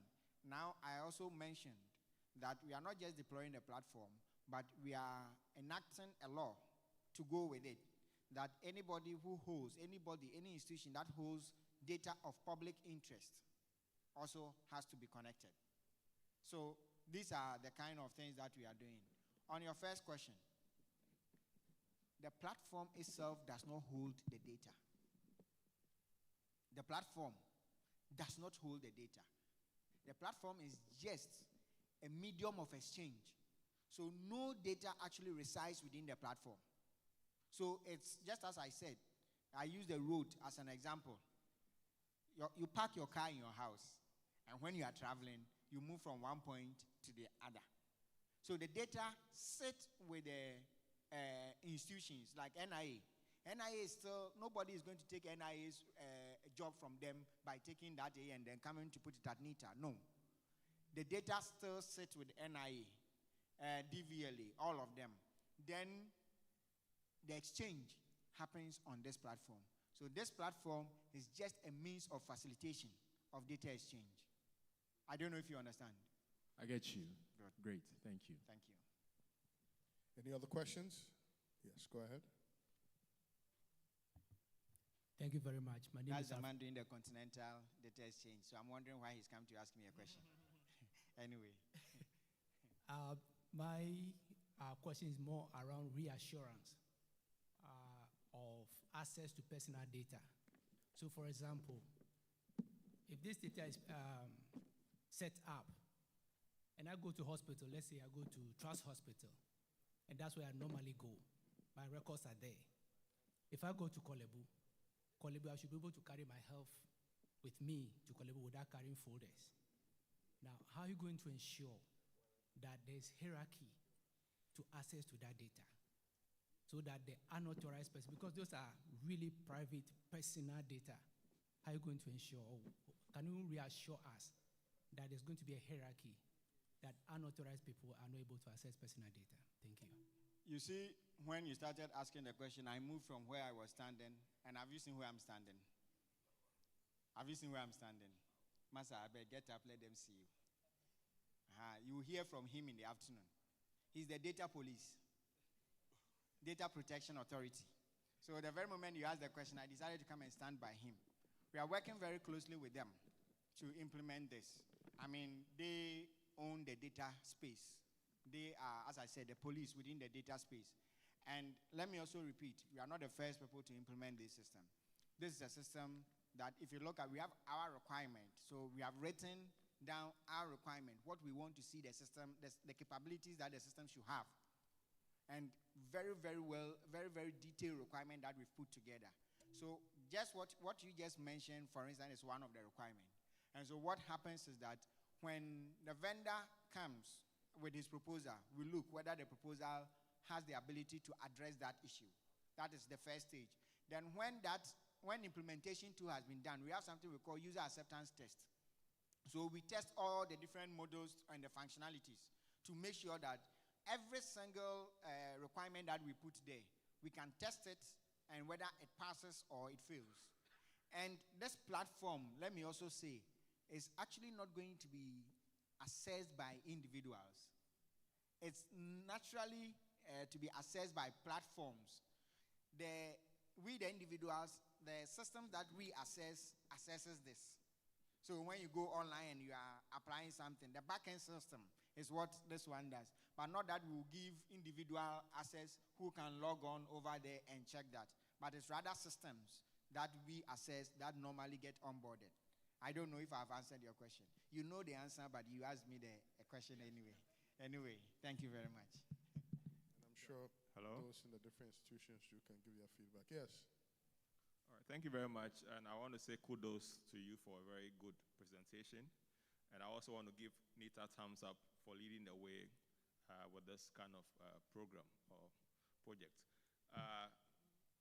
From a technical standpoint, we would also want to infer whether, you've made room for a single point of failure, risk mitigation. As project managers, we also have an interest in the fact that when you scale or when you want to go full-blown, a single point of failure can be detrimental, can be of national security concerns. So what provisions have been made in the architecture or through any other means to make the program or the platform robust enough to provide some way of going around any potential single point of failure. That's number one. Number two, this project, has it been also implemented elsewhere? Is there any use case inferences that have been made in some other countries? And how well did they go with that? And is it still actively being implemented elsewhere so that we can also draw some parallels along the way? Thank you. Whether it's been implemented elsewhere, check Estonia. Mostly when we talk about data exchange platform, Estonia has become like the holy grail that everybody responds to. India has also done something beautiful. I know about India. A number of countries have actually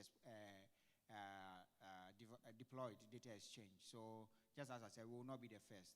Even our Uganda, as we know, has implemented data exchange hub very well. So it's been done around for us to learn lessons from. Single point of failure. I went to Osumo about 2 weeks ago. Picked whatever I needed. I'm ready to pay. I don't have cash on me. I have my bank card, but the money on it is not enough. I have my Momo, the money on it is not enough. So I decided, okay, quickly, let me try. No, I think I have Momo, the money on it is enough. But the very moment I said, I mentioned the vendor, I'm not going to mention it over here.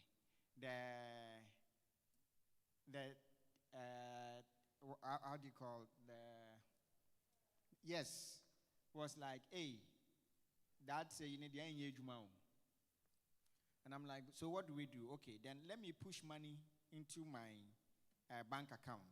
Because let me push money from my Momo to the bank account so I can use the bank card to pay. After I did the transfer, I stood there for like 45 minutes. And I needed that thing so seriously. The money, one end says that money gone. The other end that is supposed to receive the money is not shown yet. The point I'm trying to make, at that point, I was thinking, Charlie, if I had my physical cash here, I am gone. What is all this?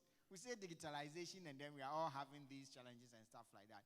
So the very moment we have decided to take this digital journey, we can't take things like that for granted.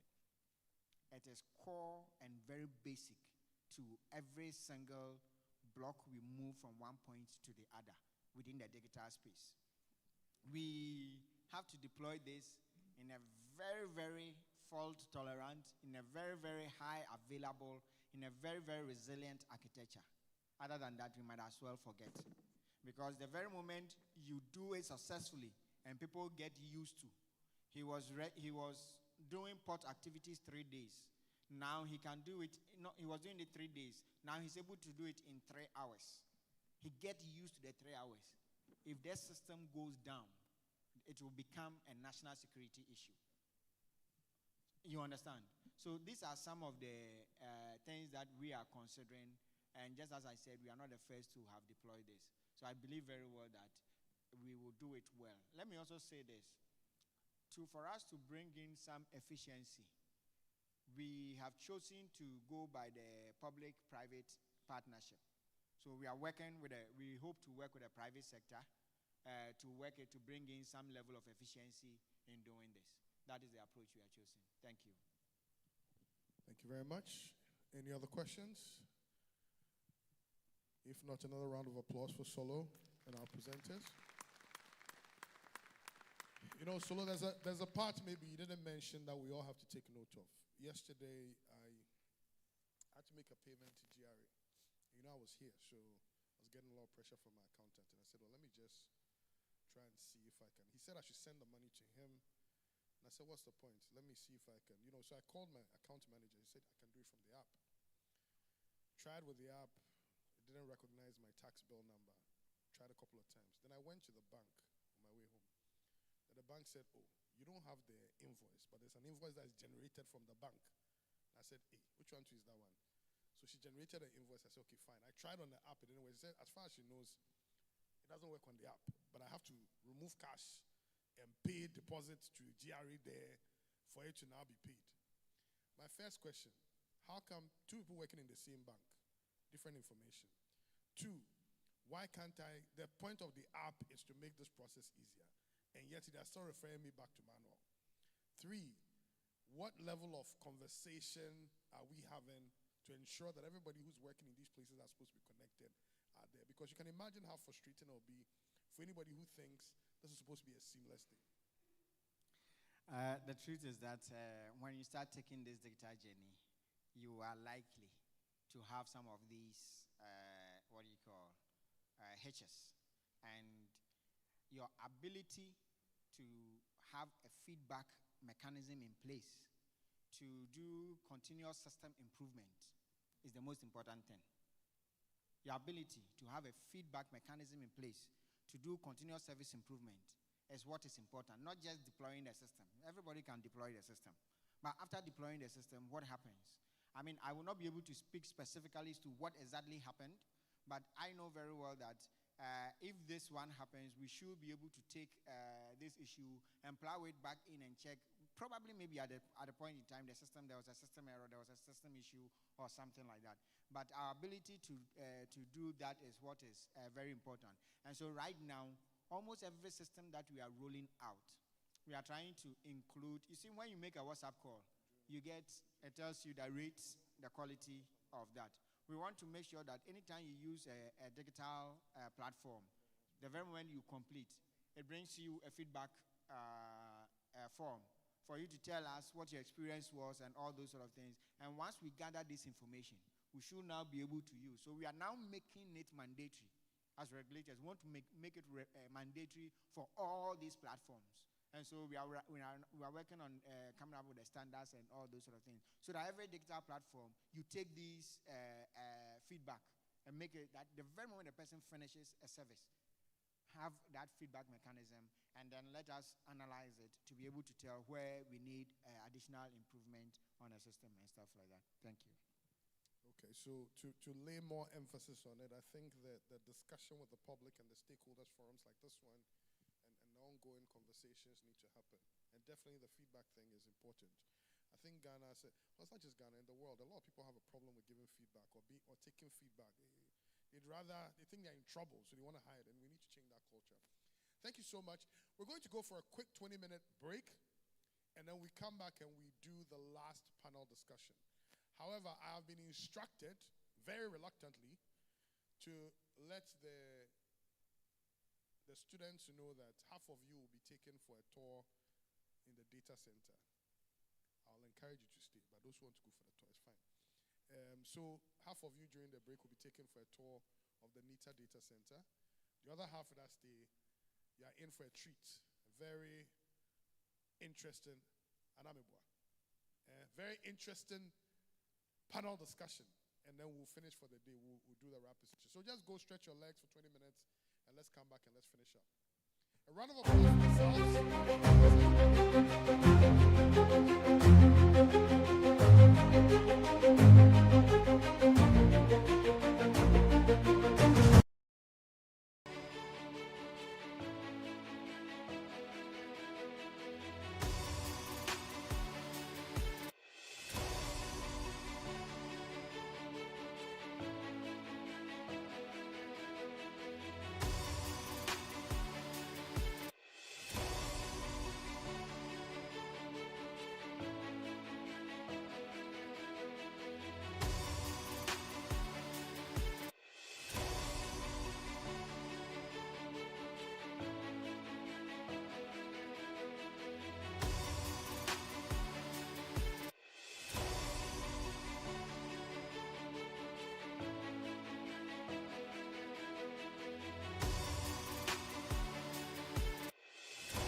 Is it dangerous? Is it not? Well, I believe there's a body which has been working hard for the last, is it 3 or 4 years? Hey, no, actually, no. 10 years, because when you guys came, we were in foreign affairs, so it's been 10 years, yeah. Working to make sure that those who carry your data have the capacity to do so, have the required roles ensuring they do so, have the right supervisors that ensure it's done, and that your data is treated well. But don't take my word for it.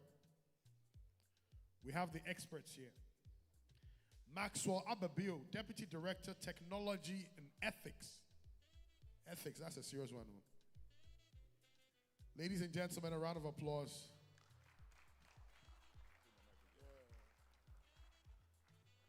The applause is not fitting of the tallness of the man. We can do better.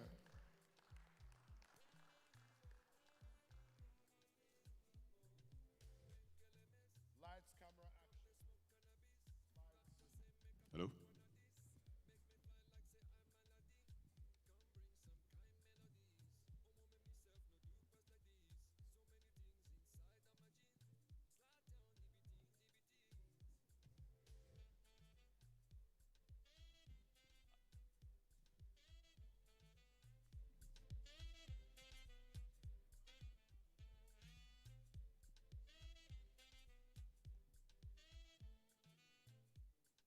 We have to wait for him to present. Yeah. While we're waiting for them to pull up the slides, Maxwell, generally, what should anybody know about data protection? Why is it important to all these beautiful people? Why do they have to be ambassadors for your organization? Why is data protection important? Why is your agency important? Why should these people know about it? Why should we all be ambassadors for your work? Okay, thank you very much. And is it good afternoon or good morning to everyone? And in fact, before I answer his question, I'm standing in the big shoes of my executive director. So I just had a call this morning, 8:30, to represent him for this important discussion. So, whatever that will be presented here, I'll be speaking, which some things might not be here. But coming to your question, Mr. Moderator, perhaps we already know, or from the discussions from Monday to today, everything has been about digital. And when we talk about digital, we are talking about data. So we as a commission, we have to make sure that we are not the police, which Solomon said. We are the good guys. We want to make sure that individuals, when I say data individuals, I mean that everybody that is trying to feed these systems, I'm coming down to feeding or putting their informations on the web, are doing the right thing. So that tomorrow I don't want to see my name or my information at the wrong side of any organization or anywhere. So that is why we as an organization, we play that key role or doing the sensitization and awareness to make people to know their right. So I'll be talking about our right, what you as an individual, and what is also expected from, when I say data controllers, I mean the clients that we have been dealing with. So I would say the organizations, we share that information with the banks, school, churches. So we are everywhere. In fact, we are like virus. We are found everywhere in the space. Yeah, so a lot will be talked about what we do and what is expected of us as an individual and the accountability these institutions that we share our information with. We need to hold them responsible for, they should be accountable to us at a certain level. Does it answer your question? Beautifully. And your slides are up. Okay, so as I rightfully said, I'm going to give an overview of the data protection. Our act is the 843/2012. But currently, with the help of our new minister, we are doing an amendment to our act because this one was done in 2012, and as we know, technology and innovation is moving at a fast pace that policy and regulations are lacking behind. But obviously, it's still not an excuse. Much work has been done, and very soon it will be published for citizen engagement, input, and all that for us to all be on the same path to safeguard the Ghana ecosystem and also make ourselves relevant in the continental level and the international space. So can you move to the, is there a remote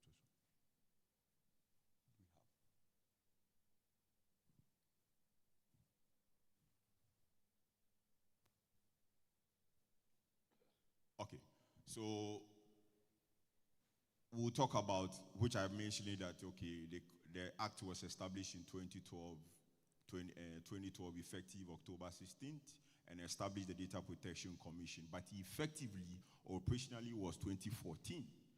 And our mandate is actually to investigate compliance monitoring, maintaining data protection register, and empowering inclusion, sensitization, and administrative penalties and civil and criminal liabilities. I'll be taking them one after the other. I might skip some. So when I say compliance monitoring, or let me even take you from the data protection register. When I say a data protection register, I don't know if anyone is, any company here is data protection registered or is registered on has visited the website or the portal to register his or her entity. No one? Hello? No one has registered or no one has visited the data protection website or the portal to register his or her business. So I assure you are also a corporate, Mr. Moderator. No. I joined it when I was in Foreign Affairs, and where I made sure Foreign Affairs was registered back then. Okay, yeah. Thank you very much. So when I say the register, what we mean by the register is, okay, we want to make sure that, okay, controllers. When I say controllers, I mean organizations, because there are technicalities. Forgive me, sometimes I'll be using some technical word and I have to break it down. When I say data subject, that is you as an individual or the citizenry. We want to make sure that every information that you are collecting, these companies are collecting, whether it's bank, telco, school, churches, and everything, these institutions are protecting or they are processing your information lawfully. When I say what do you mean by processes, how they even share or probably communicate with you. To delete your information is a form of process. To share it with a third party in terms of receiving text messages, anything concerning your information or whatever business you are doing with them, they are being done properly. So we have been mandated by the Act to make sure that we onboard all of you to make sure that you have the license or a certificate. After going through the process, you have a license and a certificate. And this is what shows you that, okay, you are now certified and in the compliance with the Act. For compliance, I always say compliance is not 100%, but it's a journey.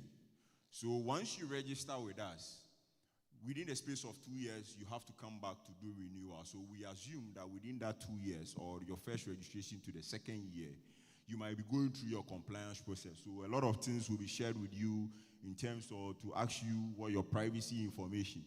So in reference to what Solomon was exhibiting on the enterprise architecture framework when it came to the processing or whatever over there, this aspect plays a very critical role. You can't build any platform or do anything AI by not considering data protection or processing or ethically or processing information lawfully. Because at the end of the day, if your information is not processed properly, there is a harm or distress that can actually give to that particular individual. And discrimination is something we as a commission, we need to make sure that companies using automated platforms, especially when we come to, there used to be that, there was one use case or a joke somebody told me that, I don't want to mention the name of the vicinity. Sometimes when you stay in a particular vicinity in Accra, doing business with somebody, there is a doubt. But if you are staying in a particular area, or the person feels this guy stays in this area, so obviously, this person is a trustworthy person. But it doesn't work that way. Because these systems, they design these systems to do something or cause something called discrimination. And this is what we as a commission, we come in to make sure that citizens or people who are due or decisions are taken on a merit, not that because you are fair or you are dark, you might not be given the chance to do whatever you are supposed to do. In terms of administrative penalties, what we do is recently, I'm sure we've been hearing in the news that, okay, Google has been fined this X amount of money, Facebook has been fined this X amount of money, especially when it comes to the EU. Because with EU, their data product, GDPR focuses on, they give the power to the user or the citizenry because you should have control of your data. Not compared to America, where data is being handed over to innovators. China is for the government, but for EU, you as a citizen or you the individual, they give the power to you. So you have to make sure that whatever you are doing, consent is a very critical aspect when it comes to that. So in the EU, so for penalty points, we have penalties. So on our new act, we've actually tightened that because there's a lot going on in the ecosystem, especially those who use these loan apps and other applications that later you find your picture somewhere that you are owing some funds or probably somebody has breached your information. I signed a contract with you probably to do a money transaction and later I find my information sitting in Ministry of Foreign Affairs and all that. These are all breach of right, privacy rights. So we'll be talking more about that. Can you please move to the next slide? Okay, so the current priorities of the organization is we are revamping our website. As you said, Mr. Moderator will speak. Currently, users are making the business, systems improve on how users behave. So a lot of things have been done currently on our website that we are going to make things a bit easier, especially when it comes to compliance, registration. So we are doing a bit of verifications, API integrations with GRA and other institutions where companies we don't want to collect too much information. We want to minimize the collection of information, do value, so that we'll have a single point of information sharing, referring to what Solomon was displaying at the National Enterprise Architecture Framework. So these things all play. So this is the framework side of it to make sure that that framework functions properly. Because if we get it wrong over here, it's also going to happen or it's going to affect what the framework is going to give out. So garbage in, garbage out. And we are raising awareness. Currently, there is a team, or we have the awareness department and training. We visit schools, universities, and organizations, both web, physical, and other, to do awareness for them to know what the do's and don'ts when it comes to processing of information. And recently, I think we heard about 1 million coders. I don't know if any of you took part in that program. On the 1 million coders, there was a bit of data protection. And I think we're able to do about thousands of, a lot of our 1,000+ people got certified. So these are people in the pool that organizations who need data protection supervisors. When I say data protection supervisor, as part of our act, we require that any organization processing personal information is supposed to have a trained data protection supervisor. That person will act as a mediator between the authority and the organization in relation to processing of information. So these people have been trained in the system, and there's a pool of them that if you contact the commission or you go to Kofi Annan or the ministry, you're an organization and you need these people, you can go there, have that negotiation to onboard them into your organization. Because it's a mandatory aspect. If you don't do that, when you bring your compliance report, and I know some questions are going to come that I applied for data protection and I've still not gotten my certificate and things are taking long and all that. These are some of the key areas we focus on: getting a data protection supervisor and doing the right thing and that. So we'll come to that. So these are some of the establishment of trust, transparency in the digital space, which I think that is the main forum for this week's or the NITA agenda for the national district. Can you please move on to the next slide? When we talk about cross-border, I think when I was here earlier, I had some conversation. Somebody asked the question, or somebody said he had a contract with a South African and all that about certificate. But I wanted to ask the person, what kind of certificate are they requesting for? Because as a commission, our work we do, we have something called a clearance. So if you're an organization and you want to transfer data outside Ghana, whether you want to host it on Azure, AWS,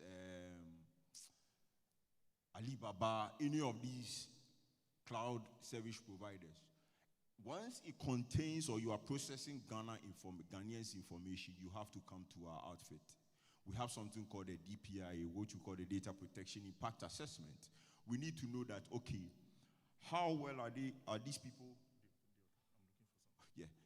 How how sure are we that where you are going to store this information, what are the security controls that you have in place? Okay, their retention policy. When I say retention policy, how long are they keeping this information that you are sending to them? Are you, how do you call it? How well are you keeping this information of this citizen? How secure is their server? Somebody asks of a backup or single point of failure during the Solomon's presentation. So these are all some of the questions as part of the DPI, the risk assessment, you have to actually answer to us and demonstrate that to give us that confidence that, okay, you can now move this data out of Ghana to that. But coming to that, the Ghana Data Protection falls under the GDP, works with the Commonwealth. When I say the Commonwealth, so I'm probably looking at it from the benchmark of the GDPR.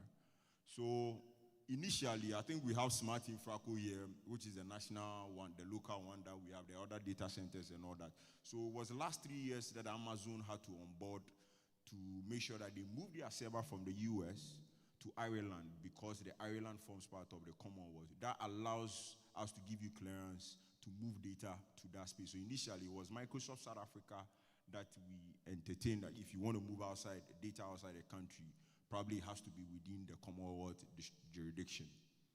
And on the AFTAC, so currently, I'm the first vice chair on African Union categorization and data, cross-border data transfer. So we are coming up with a draft. It's currently not made public now. Why I'm saying that, I think on Solomon's presentation, he made mention of, okay, after going through or using the enterprise architecture framework in doing everything, we have something called data adequacy. How do I get to know that this information that is moving out of Ghana to South Africa is actually has gone through all the necessary privacy requirements? So now, the AU is now coming up with a cross-border and data transfer framework, which they require that every country is supposed to have a data intermediary agency. The data intermediary agency is going to work like the way the Gaia X. Can you please move there? I don't know if we've all heard about the Gaia X. So the Gaia X was formed by professors in the EU, more or less in the EU space, to crack down the unlawful transfer of personal data of Europeans to the America and the Chinese. So it's like a clearinghouse that becomes like a de facto. That, okay, once you are part of Gaia X, if somebody wants to move information from UK to America, there's that, okay, once it passes through the Gaia X framework, you don't have a lot of questions to answer because you are giving control, you are giving power or the control to the data subject or the person that you are processing their information. So it's the same approach the EU is trying to adopt. So can you please move the slide? Yes, so you could see that the mandate, the free flow of information around the member states. When I say the member state, that is the EU, to allow safeguard of national interest and encourages legal tests. That is where discrimination, transparency, support mutual recognition and data protection adequacy, which I made mention about, and the national data intermediary oversee the cross-border data transfer and request for competence authority under the article of online safety and security. Security on the AFTAC protocol. So it's something that the AFTAC and the AU are making sure that we'll have this framework in place. Once we have it, any country that has the data governance or the national data harmonization framework, which they mentioned earlier, and I think we are in the process of doing that. We did the first draft, but we had to amend it to make sure that it's supposed to speak to this, to allow the free flow of information within the continent and also protect information around the continent and the country. Can you please move to the slide? Yes, so in fact, the opportunities is going to give us, especially in the fintech space, is going to accelerate the digital economy, leveraging on fintech, boosting our GDP of digital trade about 71.7 billion and export to 25.8. Because when there's a free flow of information, that's where the trust comes in, which we have been preaching from Monday to today. That's where the digital trust comes in. Then also the harmonization regulation, which they spoke about earlier, so that we all know that, okay, if I'm data protection registered in Ghana and I'm doing business in South Africa, I don't need to go to South Africa and go and register with the data protection in South Africa again. So whatever breach or anything, that laws that happens in Ghana can still replicate in whichever country that you are doing business. So currently what is happening is, if I have a business in Ghana, if I go to Nigeria, I have to still go and register with their Data Protection Commission. If I go to Kenya, I have to. So it becomes too much work in terms of dealing with these things. So the harmonized one from the regional level will now make sure that, okay, whatever happens here affects everyone. So that is the purpose of that. Can you please move to the next one? Okay, I think I've spoken about this briefly. Yeah. So as I said, there are some things I'll be speaking about that are already. So can you move to the next point? So obligations we require, okay, business obligations under the 8th floor 3 is consent, storage, and the breach management, which I spoke about. So we are encouraging that businesses that are processing personal information are supposed to seek consent from data subject before they do any activity. You can't just take somebody's information without his consent, which is not right. You are breaching the Data Protection Act law. And also in storage, which I made mention about the retention policy. If you are collecting my information we are transacting a business, you should be able to tell me that, okay, after the contract end, I'm deleting every information from my database or however I'm keeping it. So that tomorrow, I don't want the issue of my information being shared with a third party. When I talk about breach management, breach management, we are just trying to tell the data subject and organizations that anytime you experience any breach or anything, you have 72 hours to write to the commission and tell us that, okay, this is what has happened, just to keep us informed. And we'll be doing a follow-up to know how you are handling the issue. And another thing is, once you report to us, you should find a way to communicate with your data subject, the people that have been affected. There should be a way. You should also communicate to the commission that, okay, this is how I'm communicating it. Are you using SMS? Are you using email? Are you going to call them one after the other via phone or anything? Which approach? You have to make sure that you specify all those parts or whichever processes you are using to contain or do the breach management. So we have a department called the Incident Response. We work together with cybersecurity, NITA. We work collaboratively to make sure that issues about breaches and all those things are handled appropriately. Can you please move? So whatever I have said is what has been pointed out here. Can you please move to the next one? So the best practices is organizations should make sure that they have privacy policies. Sometimes we visit websites, we go to apps, we don't read. They put ambiguous stuff over there. After signing up and tomorrow you wake up and it's like your information, somebody is just sending you some information you have not subscribed to. These are some of the hazards around. So we encourage businesses and individuals to read, to make sure that with this contract that I'm signing with this person, do I understand? Is that what exactly, is it purpose specific? Is that what exactly I'm subscribing for? Not that I'll subscribe and tomorrow when your information is found somewhere, now you become a bit of, it becomes a distress. Then consent, which I spoke about it, then regular audit, and also data protection into system design. Currently, we've all heard about DevOps and all these things are coming up. Now, if you go to, I think my last GaiaX meeting was like, there's something called DevSecOps. So they are now encouraging developers now, even before, as part of your requirement, doing your design and everything, security or privacy by design should be the second layer.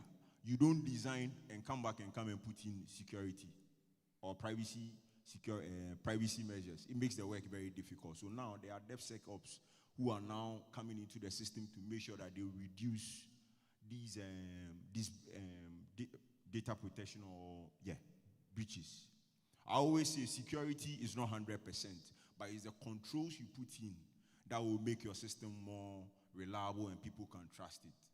Because if it's going to take me 2 hours to open your password, by the time at least it's like having about 5 doors into your main entrance. Even if you hear the thief break the first, second one, you might have gotten some more hours to call the police or probably do a bit of reinforcement to make sure that they don't enter into your personal space. So this is what we encourage the developers, especially when it comes to system development and all that.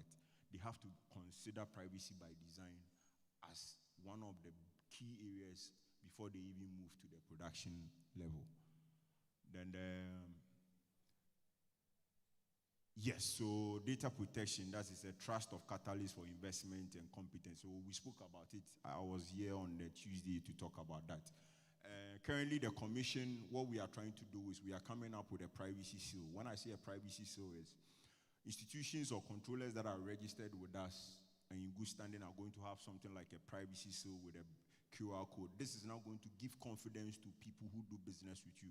So if I should come to your office or anything, and I should see that seal, I should know that, oh, this X person that I'm trying to do business knows what he's doing. I'm very confident that my information that the person is processing is actually safe. So it also gives you edge in terms of those of us who do for tender and all these bids and all that.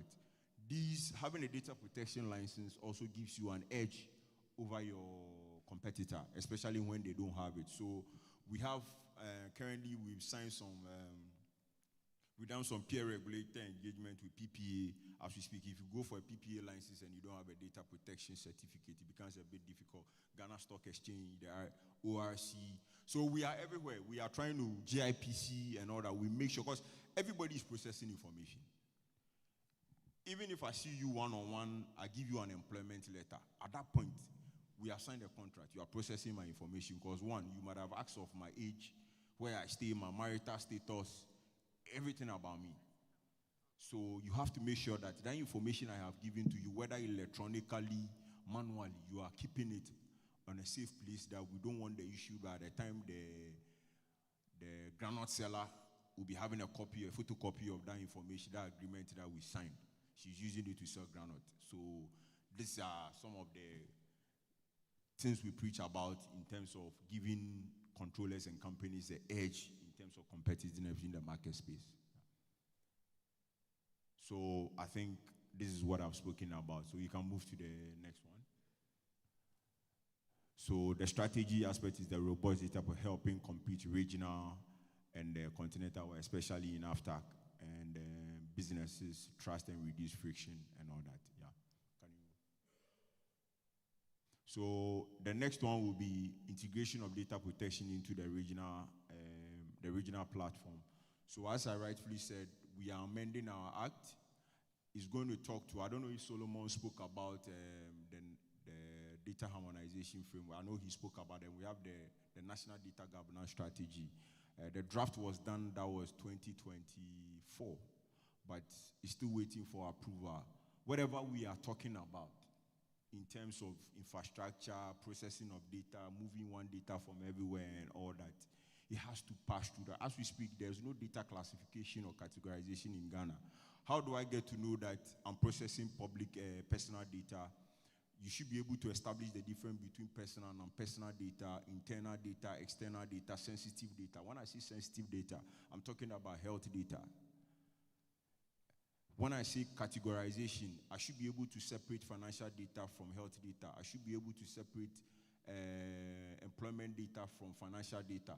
So if you look at the enterprise architecture framework or the data, the one Solomon exhibited, you could see that these are all classified. When these classifications are there, somebody asked the question, how do you, are we going to hold the data in order? These are parameters, or they are standard organizations are supposed to follow when it comes to the share of information. So that if GRA, or today, if I want an information from person B to do validation of just house numbers, I should be able to have access to only house numbers. I shouldn't be able to have the gender, because that is not part of my work, or is not part of the requirement. So these are all standards that have been put in place that organizations and individuals processing personal information, it gives that confidence that, okay, whatever we are doing is done lawfully. All right. The next one.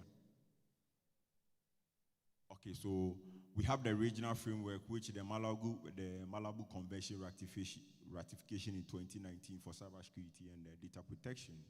And so all these things are already in place. Okay, which I said we are leveraging on the lessons from the Gaia X framework, which I spoke about earlier. So you can move on to the next slide. Okay, so thank you.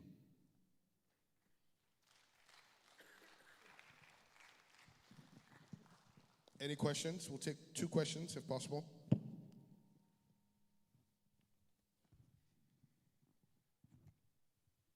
No questions? Okay. So from what I understand, basically everybody here who has a company should be registered with you. Fantastic. So long as you have an employee. Yes. So he won't arrest you today, but get compliant. I think there's a gentleman who wants to ask a question. Are you sure the man heard anything? Because I saw him just walking. Oh, okay. Go ahead. Okay. Please, my name is Christian Abraham, a student of Koforidua Technical University. Please, I wanted to know how our data that is given to maybe NIA is going to be protected, because let's say when a company, like example, has access to the database of NIA, and that company's security system isn't well strong, like, would the company's security system be as strong as the NIA's own before the information will be given to them? Because as long as the company is vulnerable to attacks, that means we can generate all the database from NIA indirectly. Okay, so there are two folds. I'll answer it. There's a way I can answer this question, because some is like, will I say, a national level issue, which I can't speak about. But in terms of sharing data, I made mention that we have something called a DPIA. So if you come to the commission and probably, let's say the banks, obviously they do KYC. Obviously, I think now TIN numbers have been readed off. The national ID number is now the new identifier. So they will come to us and say, okay, we want to consume data from NIA. So we'll do the DPIA. Then we'll have something called the specific information sharing agreement. That is now going to NIA is going to tell us that this information is hosted in Smart Infraco. These are the backup systems that are there. These are the tables. Okay, if I need KYC, obviously it's your first name, last name, phone number. I'm just giving you the parameters. I'm being a bit technical here. The phone number, then obviously where you live. These are the 5 parameters. That should be part of your API service call. So once you do that, you also, the bank that is coming for the KYC, you are supposed to tell us in the document that, okay, this information probably can be a read-only, meaning you can't edit whatever information you are pulling from NIA. It's just a one-time, once you verify, it goes away. So the retention policy can be every 7 days or 1 month, 6 months or years. There should be a reason why you have to keep that information, because once you are keeping it, you're also building information, you are taking more space from your side. So these are agreements we have. So they are document to that. We keep these documents. So tomorrow, if that banks come and say, oh, we have a data breach, we refer to the document, because you came to tell us, I want first name, last name, house number, then your phone number. The data breach probably can be only your house number, but it didn't even affect your phone number. Now, it makes it easy for redress, because I know that these are the 5 parameters we signed up for.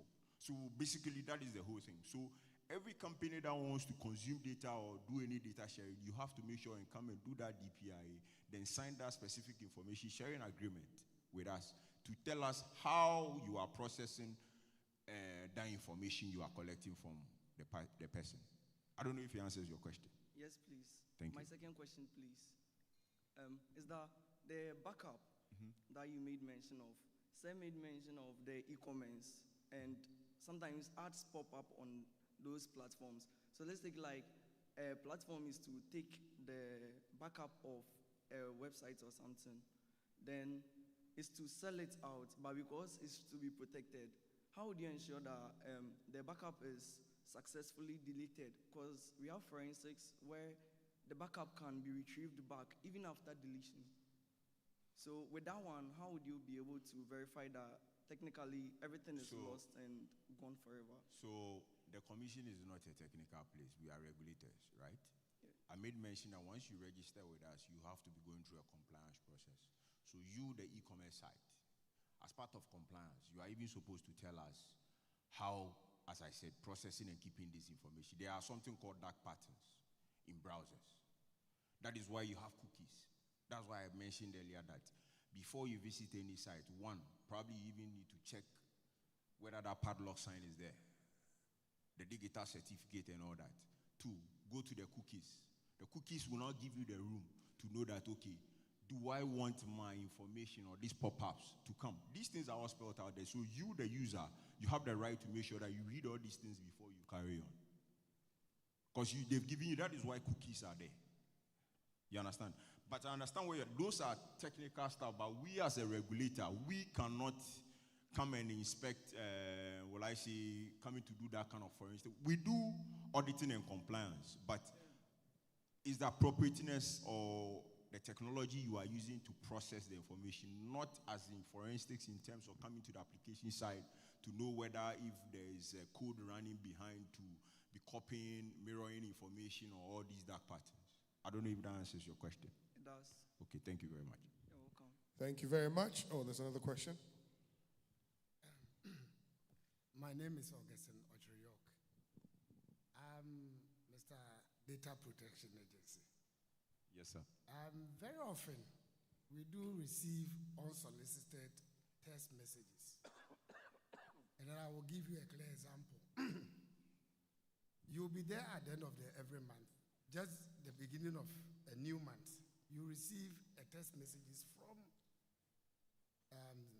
this Kamfulun.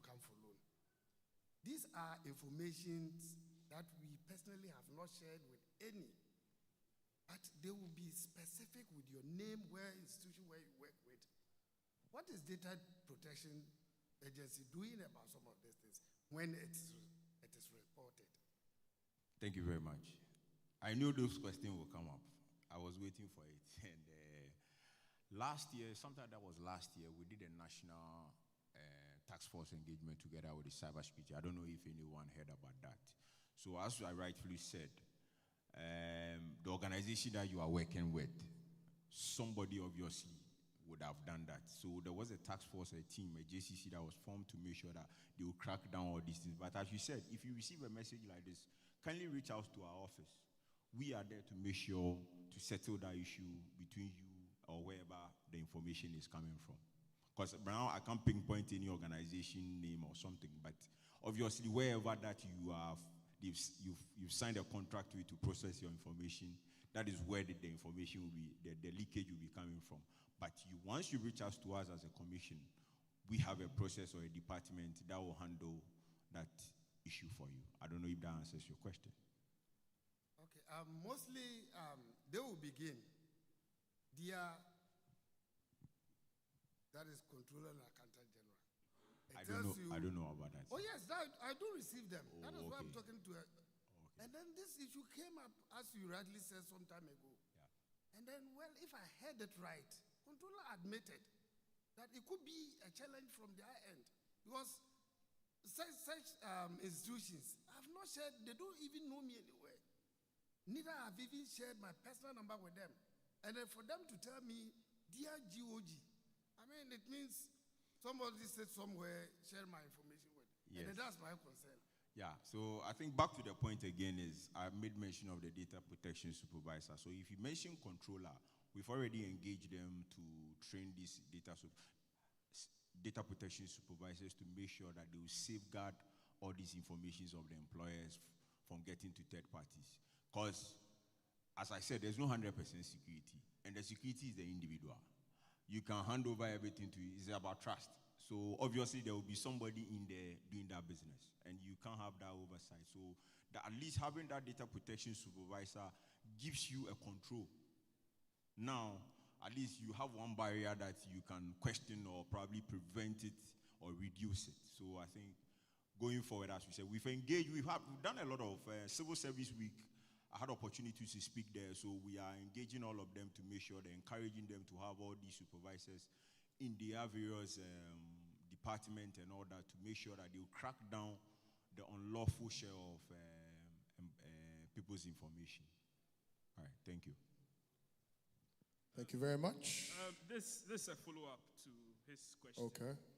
I want to know if data protection, what's the turnaround time? So I'm also in his shoes. I get any time controller does that. That's the first question. What is the turnaround time? So maybe in September I'll get it again and I come to data protection. How long will data protection take to resolve that problem? Question number 2, are there sanctions that data protection or it just stops at we are talking to them, or data protection issues sanctions to institutions that keep flouting the rules? Thank you. First of all, before he answers, he said he thinks he heard, which means it's not been certified, that controller. So your question on the presumption that controller is wrong, because that sends wrong information.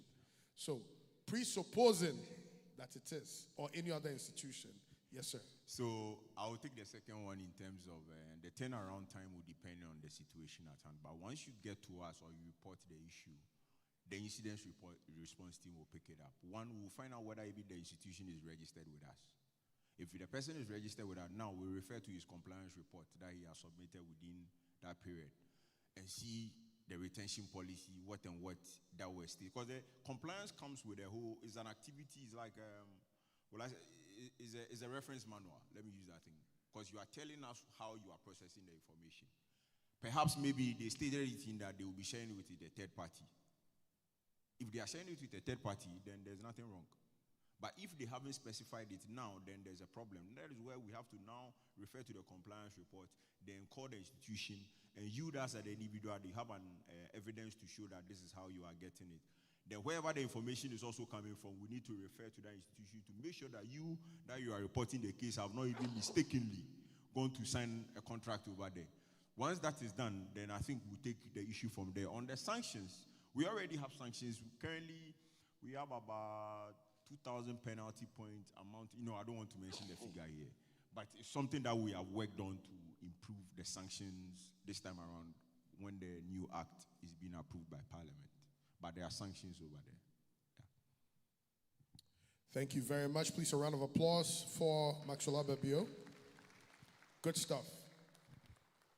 Today, yesterday, the day before yesterday, and Monday, one word that has been traversing throughout is trust, trust, trust, trust, trust. If we're just segueing off Maxwell Abebio's presentation, if the trust is to work in the ecosystem, one, the players need to be accountable if they have a breach. I know a lot of us tend to hide it when we have a breach. Obviously, data protection also has to be non-judgmental when dealing with a breach, so people don't hide it. But then it's also important that there's integrity. So from the user side, we need to let them know when we are breached. We need to let them know when we have issues with our information being out. There needs to be a feedback process, like Sulu said earlier on, where they can get this information. It's a hand-go, hand-come, and we are all part of it to make sure that we create the trust ecosystem that we are looking for. Now we're up to the tail end of the program, and we have a very important panel discussion coming up.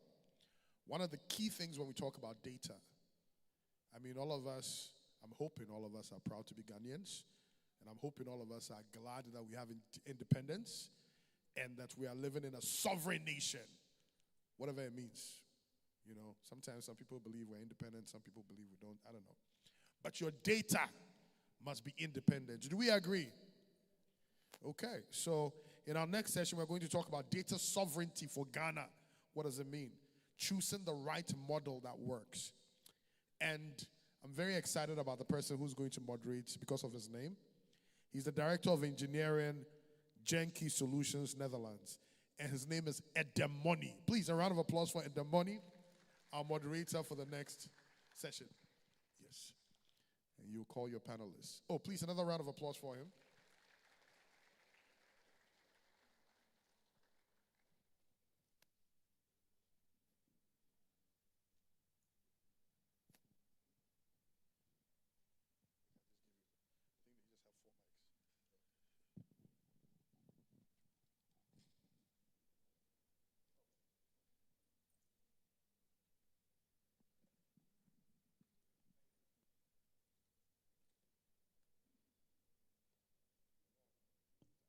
Hello.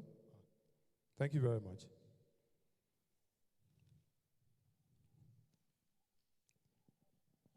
Yes, so we want to talk about the subject of data sovereignty. And thankfully, this is not going to be a speech because I have brilliant people here to do the work with me. So I'm going to introduce them and then they get to join us here. My name is Edemoni. So let's get this started. My guests here with me are Michael Kwabla, CTO, Smart Infraco. Michael, you are welcome. Benjamin Norte, founder and CEO, Mingo Blocks. Please join us. Gabriel Della, COO, E-Solutions Limited.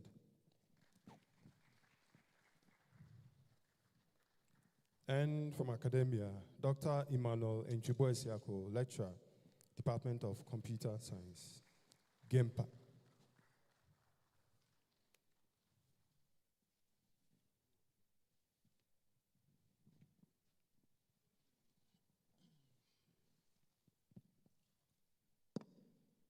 Gentlemen, thank you for your time.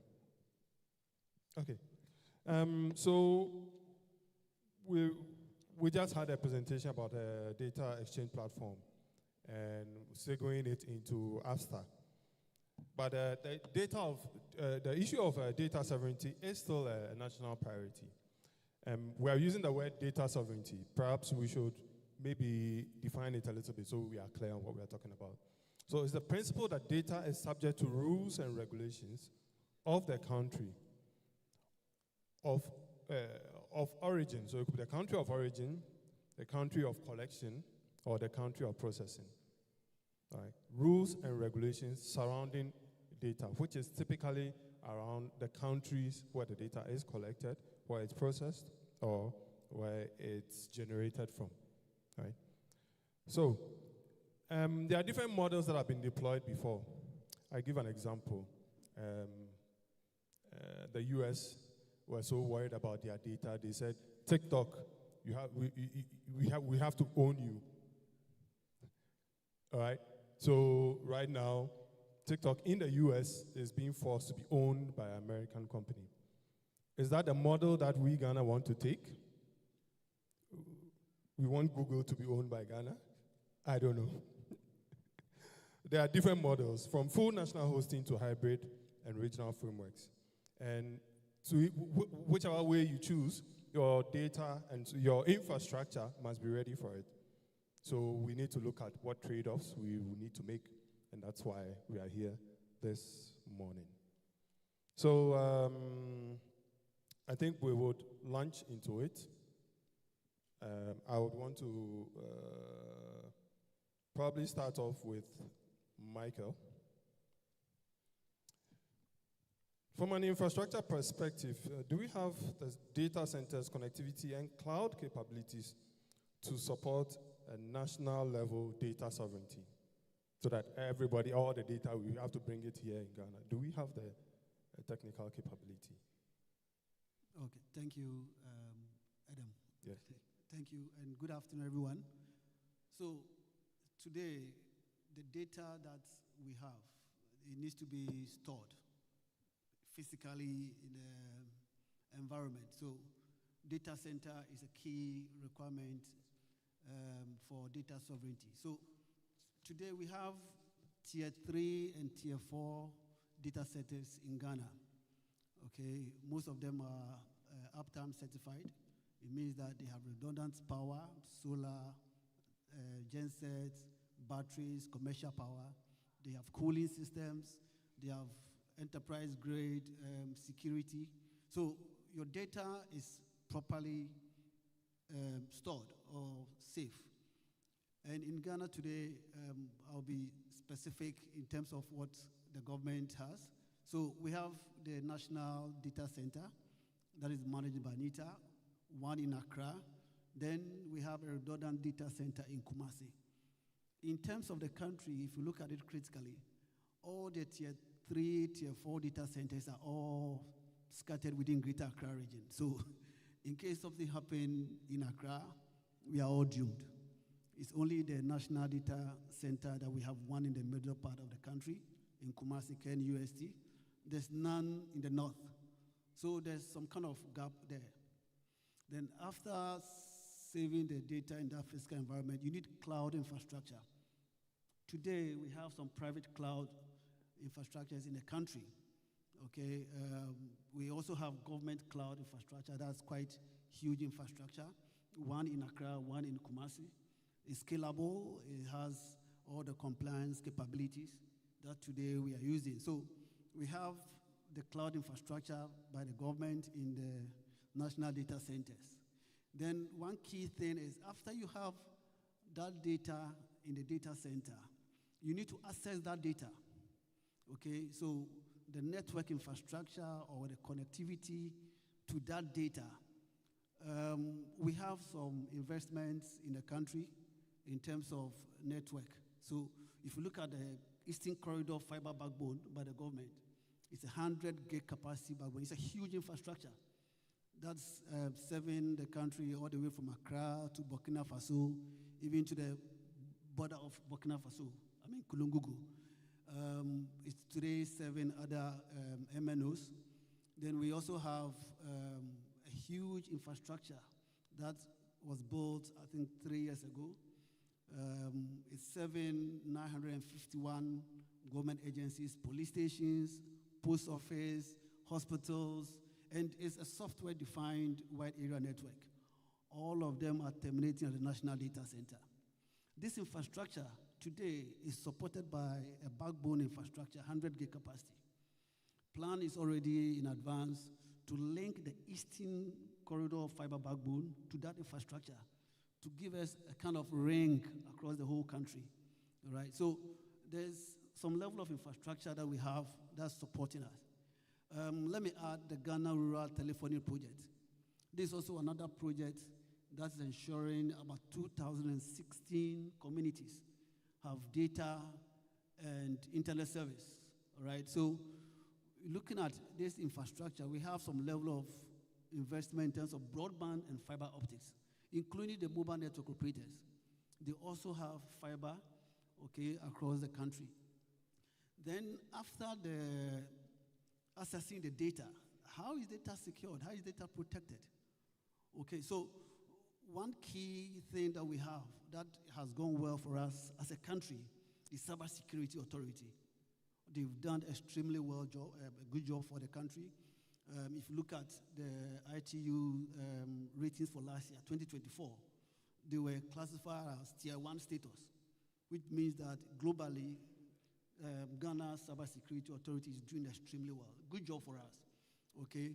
And one investment that we have also done as a country is the PKI. We've discussed PKI since Monday, okay? That is guaranteeing secured access to this data. So we have some level of investment in a country that is assisting or supporting in our roadmap to become data sovereign country. Thank you. Well, that's exciting. That's exciting to hear. Well, in that respect, then, I will throw it to Benjamin. You are an entrepreneur in the tech space. How do you see data sovereignty impacting tech startups like you in terms of innovation and so on? Absolutely. So, as an entrepreneur, for those of us in the tech space, things, move really fast. We like to do things in a very agile, manner. So, when you look at the whole idea of data sovereignty, what we are trying to do is that it's going to create opportunity for us to, especially those who are operating within the cloud, services, okay? And once these data, we have access to data. For doing like AI, now AI has become a very big subject, and AI thrives on data. Currently, when you look at most of the AIs that are, in existence, you realize that, we don't have sufficient data, right, sitting right here. And so one thing that data sovereignty provides is for us to have like some localized content, okay? So for those of us in the entrepreneurship space, the opportunity provides is that it allows us to, explore opportunities. And this morning I was very happy to, hear about the data exchange platform. This is a very big thing for us, because if we're going to be building our own versions of, ChatGPT, these large language models, that allows us to, to think within our local context. I think with the advent of the data sovereignty, we're going to, have the opportunity to, do more. And so this is also going to, spur innovation within our space.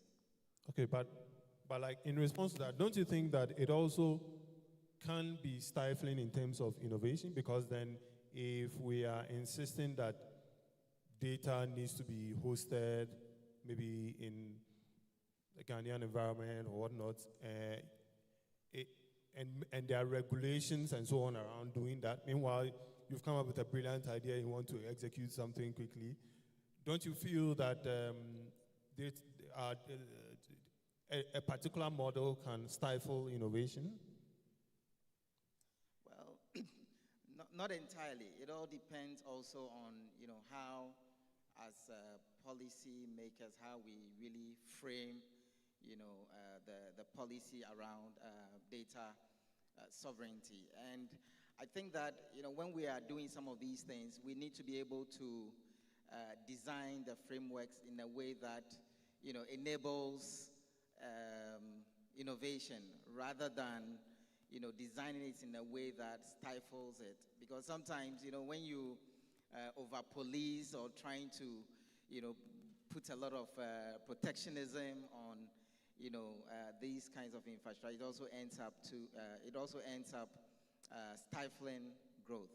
So the key thing is, ensuring balance and, keeping a focus on, how this can, enhance or spur innovators or entrepreneurs to be able to, thrive. Okay, thank you. Let's bring it to Della, Gabriel Della for us. From a business and operations lens, how do you companies perceive data sovereignty requirements in Ghana? I think the conversation follows what we just talked about. As business, one of the things that drives especially also in the tech space, things are moving very fast. And not only that, industry leaders are introducing solutions that really sometimes are within data sovereignty laws within the countries doesn't allow. For example, we have Oracle saying that, look, now we are going cloud with our softwares. So how would banks be able to say that, look, and the law is saying that every bank should have their data in country. And so how is the bank going to drive that? And so sometimes the laws within the country can stifle innovation and can stifle business. And so we need to really look at data sovereignty and how it will rather drive business. And so we have the likes of Microsoft going with Microsoft 365, which is a cloud service. So how will the data, will it sit? We have Teams, we have video conferencing, we have collaboration tools. We have so much, solutions and drive moving at the speed of light. And because gone were the days that these solution providers were more local based. So, you have to deploy it on the local server. And most times the challenge with the local server is sometimes technical experts are not there to be able to support it, and so the client will complain about their software. But it's not a software problem. It's actually sometimes it could be an infrastructure problem. It could be a technical knowledge problem. And so now many of them are now moving their solutions. And as a country, if our law is that everything should be localized, it becomes a challenge. I think that just as we've been talking about all of these things, but we've not looked at, I want to propose that we start looking as regulators and as a country, let's look at sometimes the giants have put things in place like geofencing, location, let's say Europe will say we want our data within Europe, not necessarily in Germany or in every country, in Poland, in Europe, but once, even if it's in Ireland, we are within Europe, I'm fine. But within Africa, it will surprise you that we, thankfully, let's say Microsoft has South Africa as a local place to solve. But will Ghana accept South Africa as a location? Will Cote d'Ivoire accept South Africa as a location? But we have EU, and they may accept one location, and it's fine. But within the context of country as a sovereign nation, many of us, our laws are rather fighting innovation and business. And so we need to really look at a hybrid model where we say, look, let's look at regional. So I was happy when the data protection were looking at regional aspect in terms of the after, where they are looking at regional data security. And let's also look at regional data sovereignty. If we are looking at African Union, then we can't be saying African Union and still be tied to our nations and say Ghana sovereign data. It should be in Ghana. So why don't we think, okay, let's come together as Africa and say, look, African sovereign data.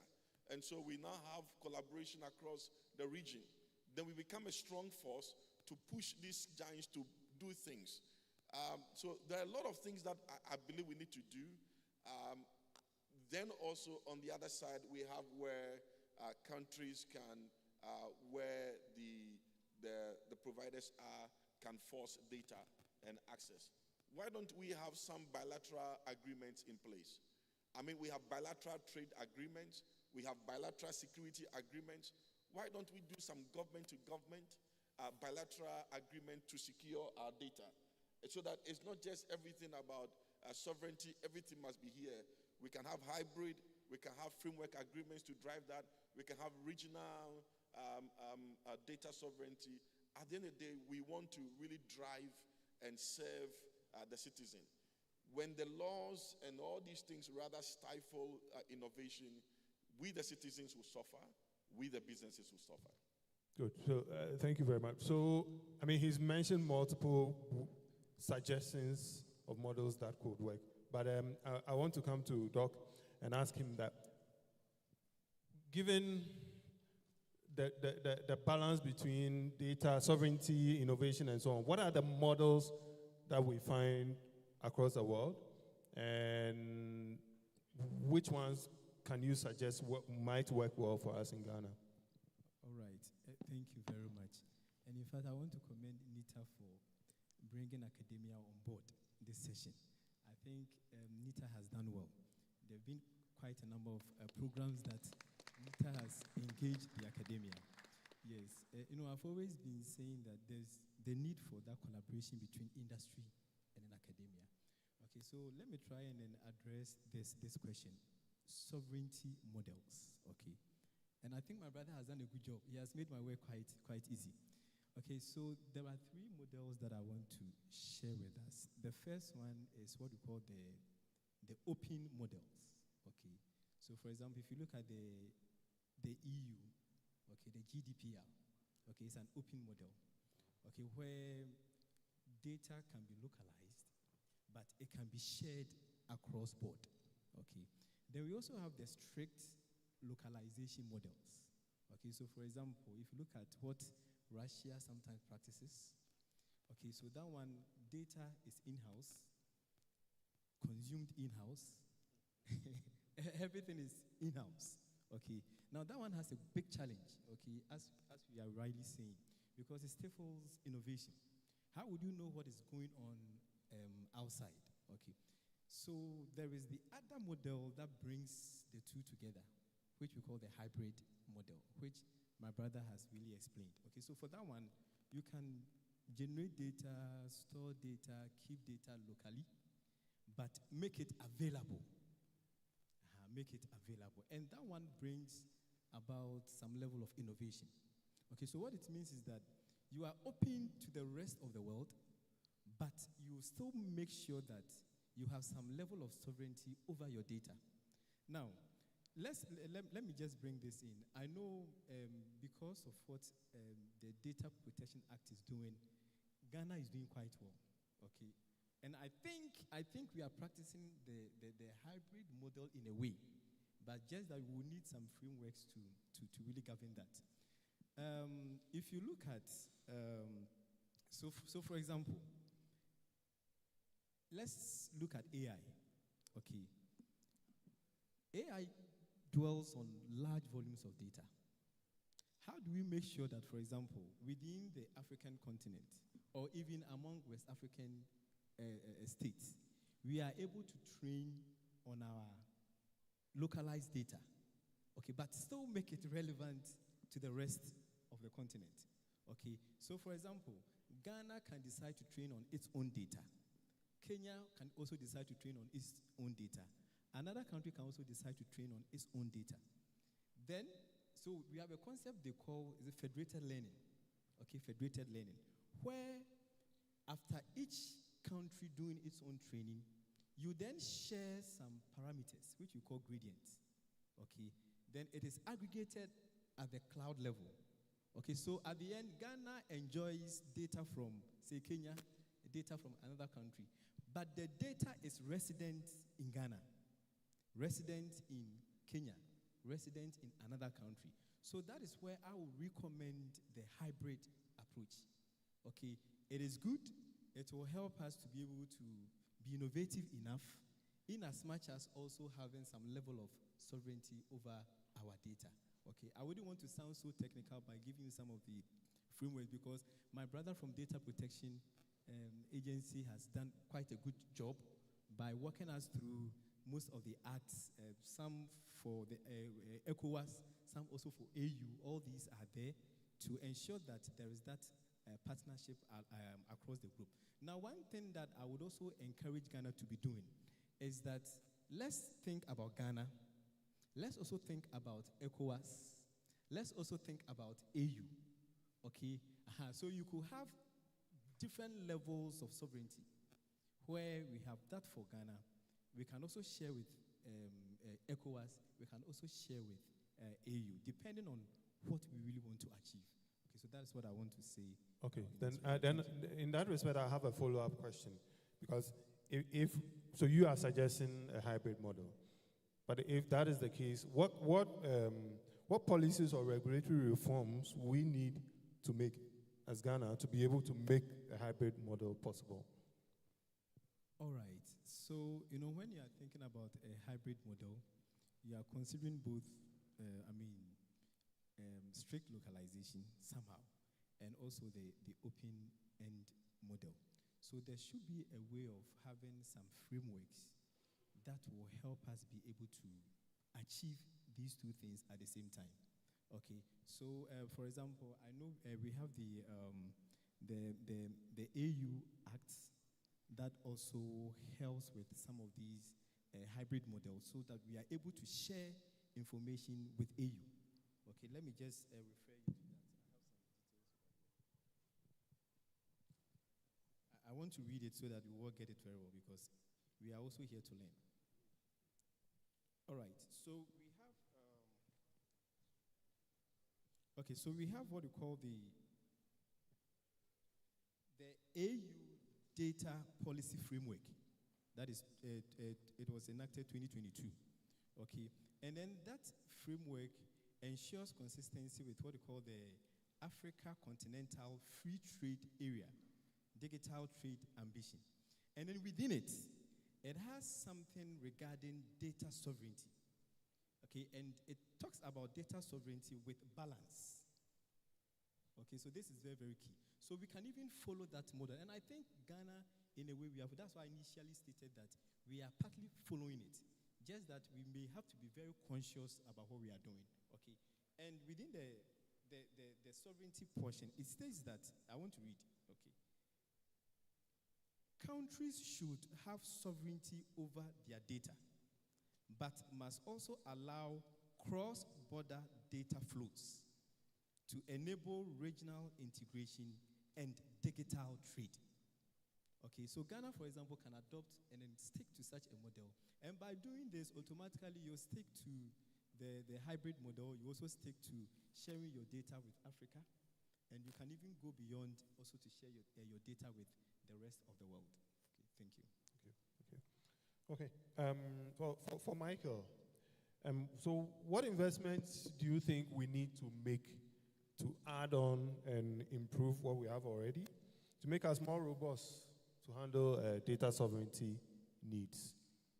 What additional investments do you think we need to make? Okay, thank you very much.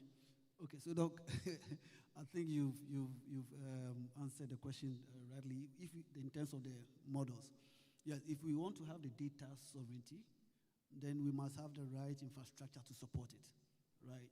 So, like I mentioned, the data centers are quite key in terms of being data sovereign. Like I mentioned, the gap we have today is that all the data centers, the tier 2 and tier 3 are in Accra. I would suggest we need more investment in data centers. We could have one main data center in Accra, okay, as national data center. We could have regional data centers, okay, in all the regions where it is controlled, all right? It's such an investment that will ensure that when anything happened anywhere, we have a redundant, okay, infrastructure that can support that data sovereignty. Then also the cloud infrastructure that I mentioned.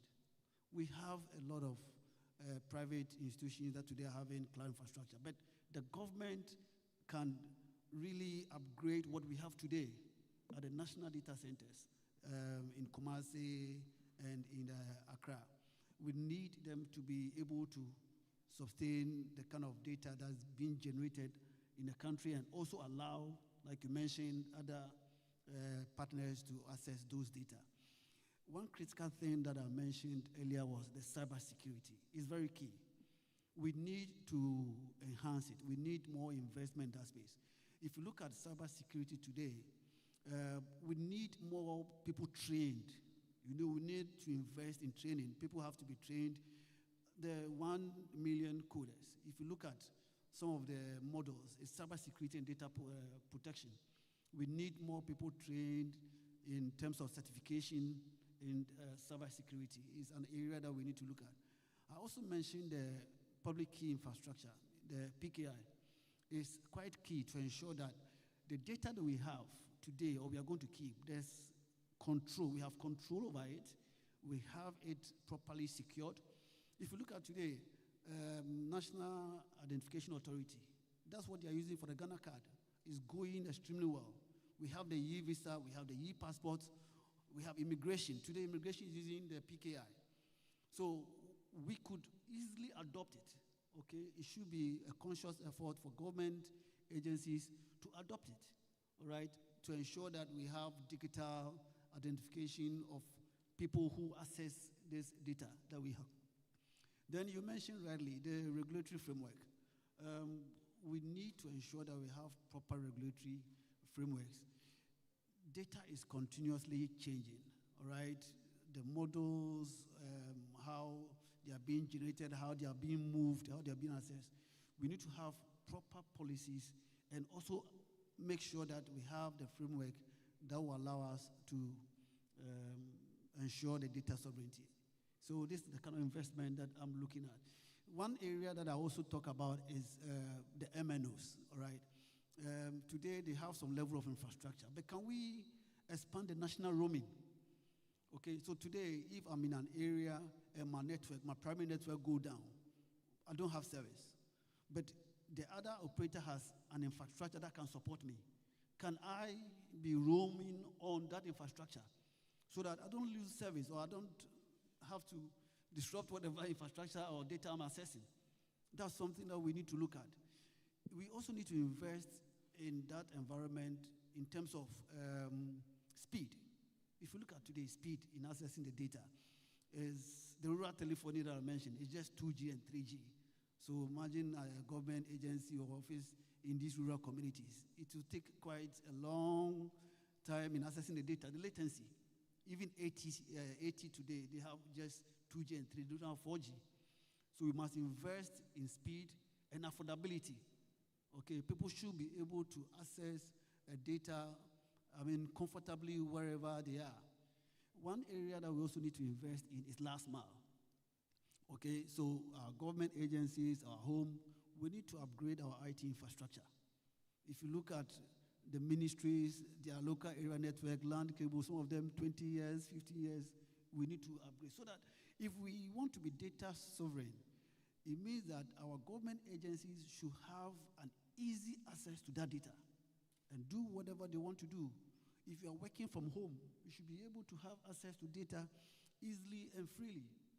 Okay, so these are the kind of investment that I think as a country we should be able to look at. And, Data Protection Commission, we saw their presentation. We need to be giving them more support in terms of enforcing the data protection policy. We have a lot of organizations in the country today who use a lot of data, who transfer a lot of data, but they are not registered with DPC.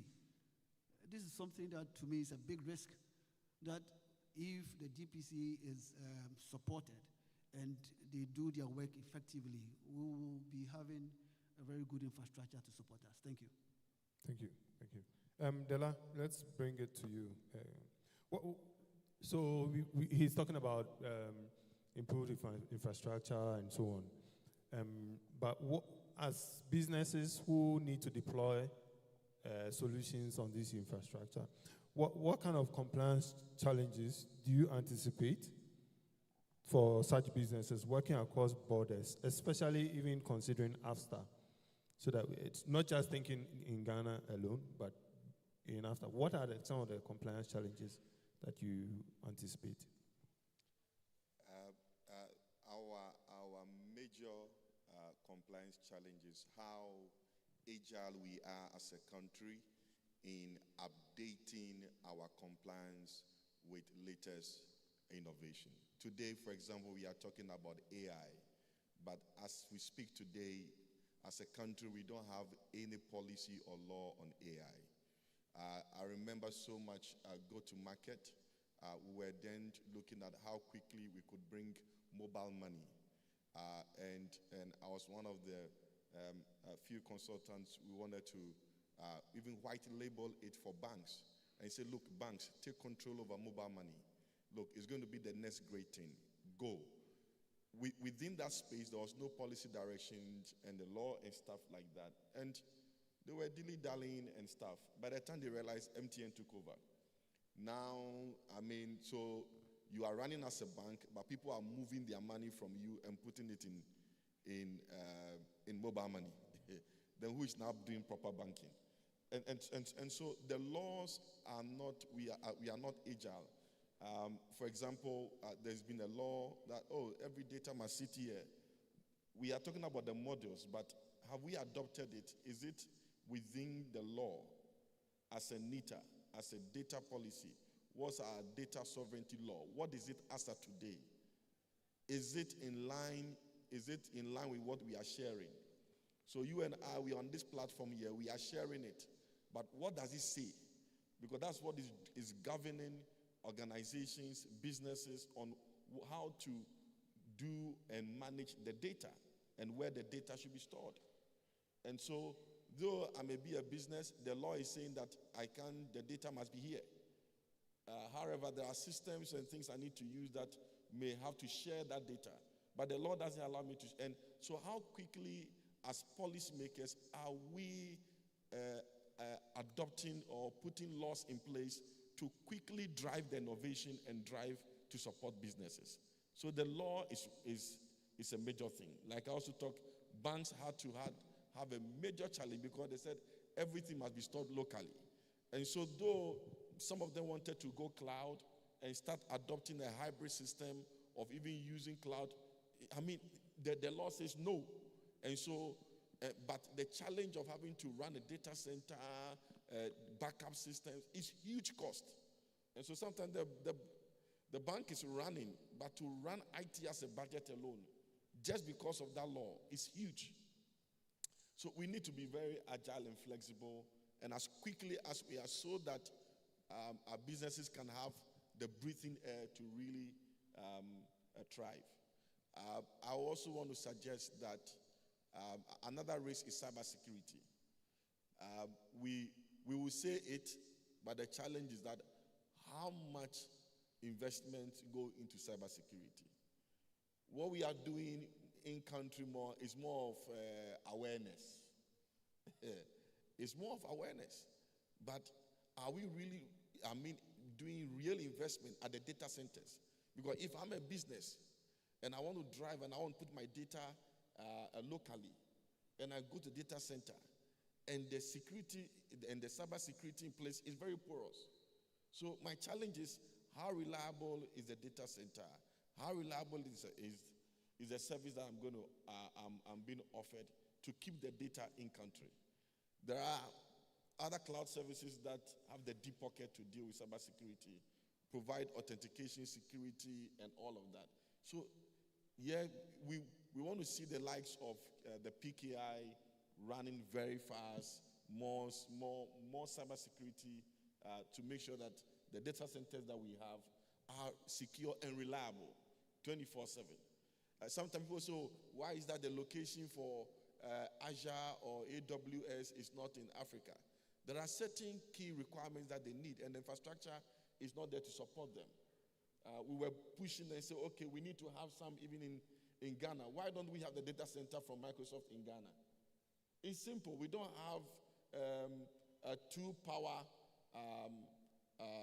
transmission lines.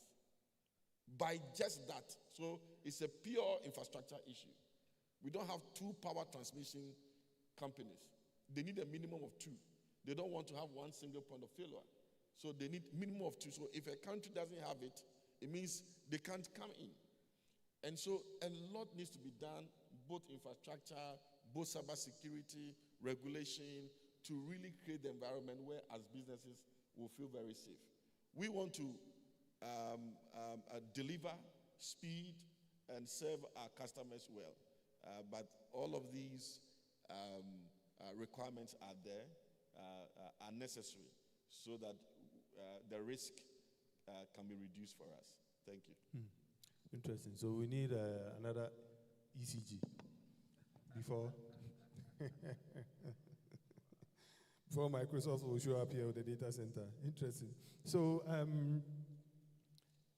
in that respect, for Benjamin, I would say for tech entrepreneurs and so on, and SMEs, what do we need to do to prepare to align with sovereignty frameworks without being overburdened by compliance costs? What do SMEs, tech entrepreneurs need to do? Right. So I think I like the infrastructure, conversation, because in this day and age where AI has become the buzzword, without the infrastructure, definitely, we can't thrive. Now, on the issue of data sovereignty and how SMEs and entrepreneurs can navigate that path, I think sometimes our laws must be a bit flexible, must be a bit malleable, considering the stage in which every organization is.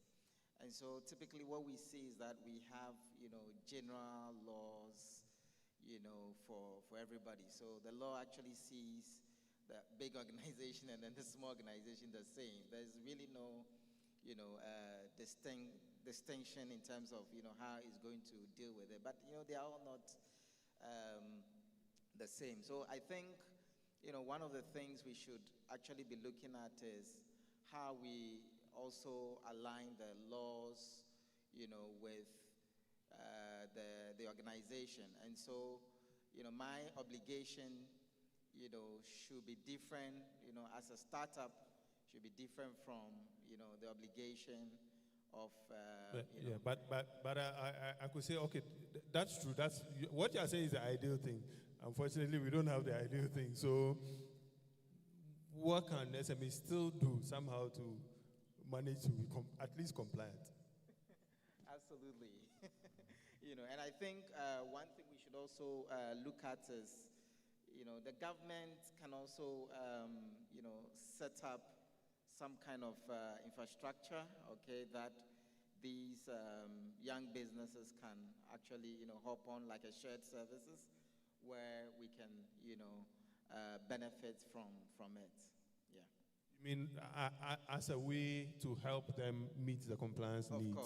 Of course. Okay. Because these SMEs, they need to thrive, and I've seen how young businesses in Singapore, in these Asian countries, how they handle that. The government, gives them a lot of breathing space. They provide all the necessary infrastructure, for them to thrive. Because once an SME or a young startup, you're able to give them the right support and they thrive, it benefits the entire economy. It's kind of like FDA right now and its rules about products. So depending on the kind of business you are, there are minimum requirements that you need to meet. Then as you grow, they add on more requirements. So yeah, that's a very interesting point there. Doc, what role do you think universities and research institutions can play in developing local expertise to manage and sustain sovereignty initiatives? Okay, thank you very much for that question. But before I answer that question, I just want to say something on the infrastructure, especially with respect to the PKI. In fact, yesterday, I think the last 2 days, I've been part of the consortium, and interestingly, I can assure us that we are not far away from getting a very comprehensive one. Yes, because the meeting brought on board people from a number of African countries, and we are seeing some of the use cases that are working. We are seeing the ones that we can even adopt, the ones that we can even adapt, the ones that we can really work with. And interestingly enough to know, some of the African countries are doing well. It's not so bad. For example, South Africa, I think Nigeria. And interestingly enough, Ghana is not doing so bad. Yes, because now we can do quite a number of things online, and we are secured in a way. And interestingly, I also, as I stated earlier, with NITA bringing on board the academia, okay, even to the extent that PKI, looking at it in the future, we are even thinking about now, even looking at how we are even going to make our infrastructure and everything post-quantum robust. Because as we speak now, when quantum computers are in place, okay, most of the things that we think are secured now may not be. But the African consortium, PKI consortium, is working very hard to now even think about how to come up with research to help us be innovative when it comes to quantum cryptography and all these things. So I can assure us that we are not far away from getting it right. Okay. Now back to the question that was given to me. It is very, very important that we create capacity. Okay, capacity. We should be able to train people to be able to understand what data sovereignty is, how to even ensure that. And that is where especially the academia comes in. But one interesting thing is that sometimes the academia sits somewhere, and then industry also sits somewhere. We are not able to collaborate well enough. Okay, because for example, the capacity that we are building, these are the people who are also going out there to work in, for example, industries, work in government agencies that are supposed to come up with these frameworks and other things. So how do we make sure that the training that we are doing is adequate enough to meet the needs on the market? Okay, so I will encourage that academia and industry, let's keep collaborating to create capacity so that those that we are training, we know that they have the right information to do what is necessary and what is needed. Now, another thing I would also want to talk about is, for example, we can also create innovation hubs. Okay, innovation hubs. Interestingly enough, people have ideas. Now, where do they incubate some of these ideas? So research institutions like the academia can still collaborate with the industry. So in fact, all that I'm saying, my emphasis will still be on the collaboration. Okay, we can create capacity.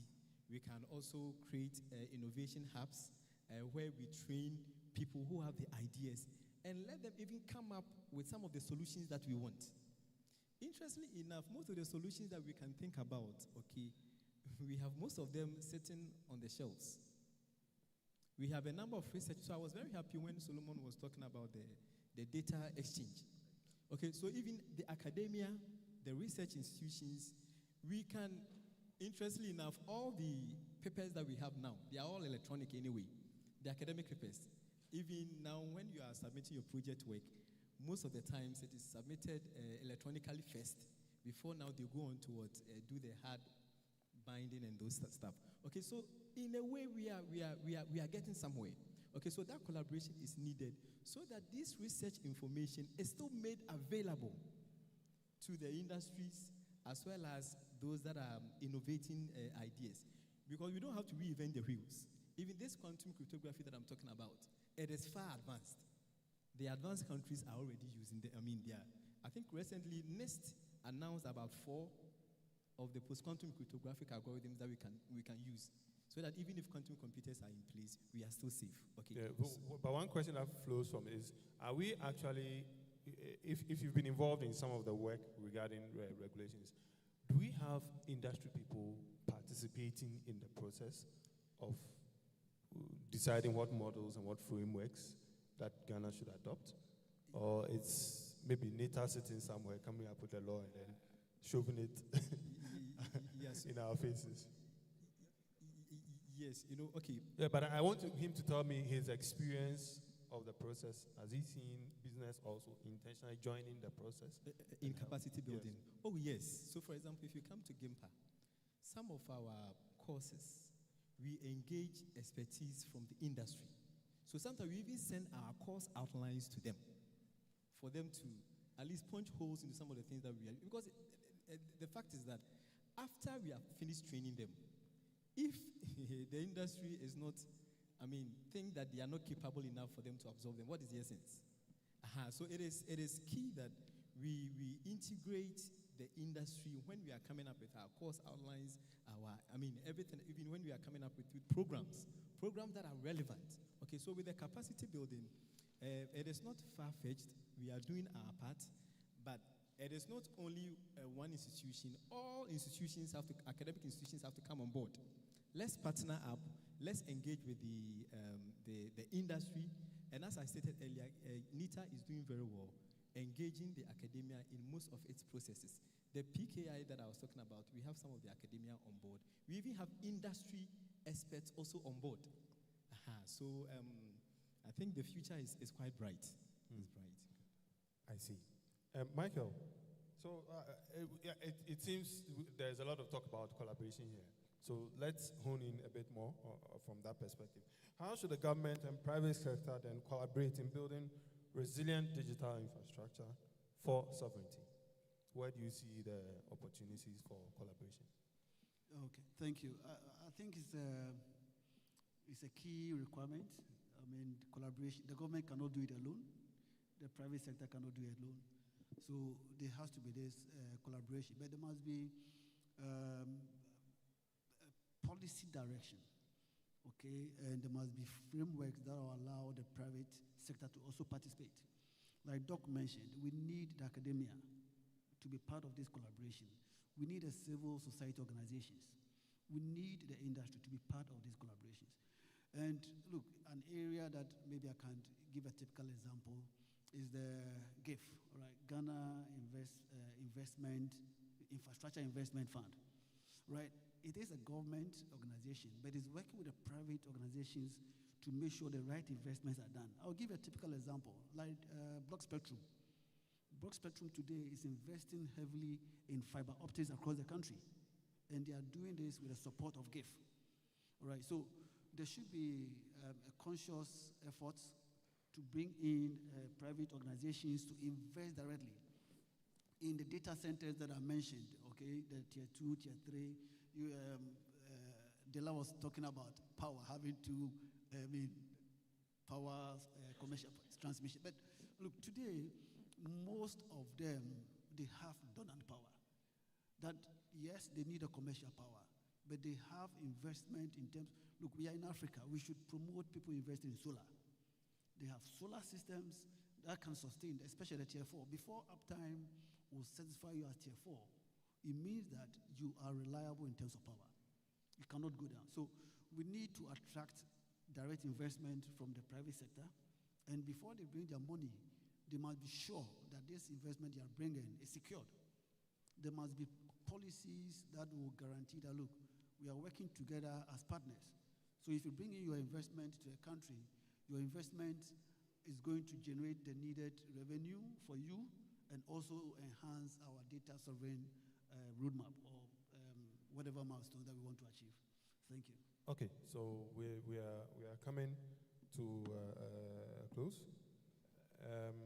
And I want each of us to give us a 5-year projection, 5 to 10-year projection. What would be a success story for Ghana's sovereignty? What would a success story look like for Ghana's sovereignty in the next 5 to 10 years? Like, would we say we've really done a lot in the next 5 to 10 years? How would you measure that we have made progress? I will start with Gabriel.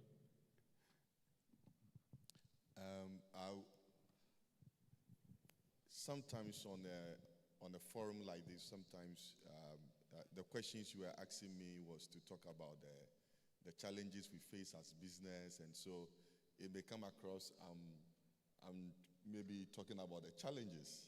You are here to speak for business now. and what could be done. But I must also talk about the brighter side. Being able to break through as a business in Ghana, it wasn't easy, but being able to break through has been a success story for us. We've tried to go beyond the borders of Ghana, and trust me, then I got to realize that Ghana is way high. We've gone very far, and sometimes we can make a lot of noise, and we need this, but trust me, if you go beyond, you go the borders.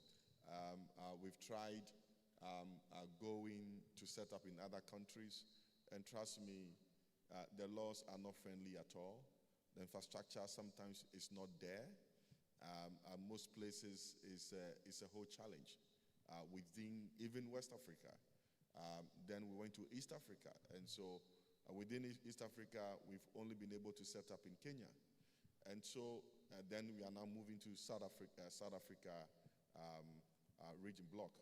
So yes, we have all these challenges we are talking. I just want all of us to leave here to say that, look, Ghana is on the right path, and I also am happy, especially with what NITA is doing, and that's what will get the work done, especially refocusing on regulation, because that's what I believe the policy direction will drive all of these innovation and wonderful ideas we are talking together.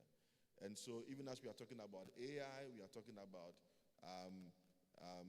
cybersecurity, we are talking about data sovereignty, whatever ideas or things that we want to see, for me, beyond the discussion here, I want to see it as part of the strategic plan for NITA, for example, that in the next 5 years strategic plan for NITA, we want to see concrete policy direction in these plans. So it doesn't become like we are discussing something here beyond the forum, beyond the National ICT Week, whatever ideas we've shared.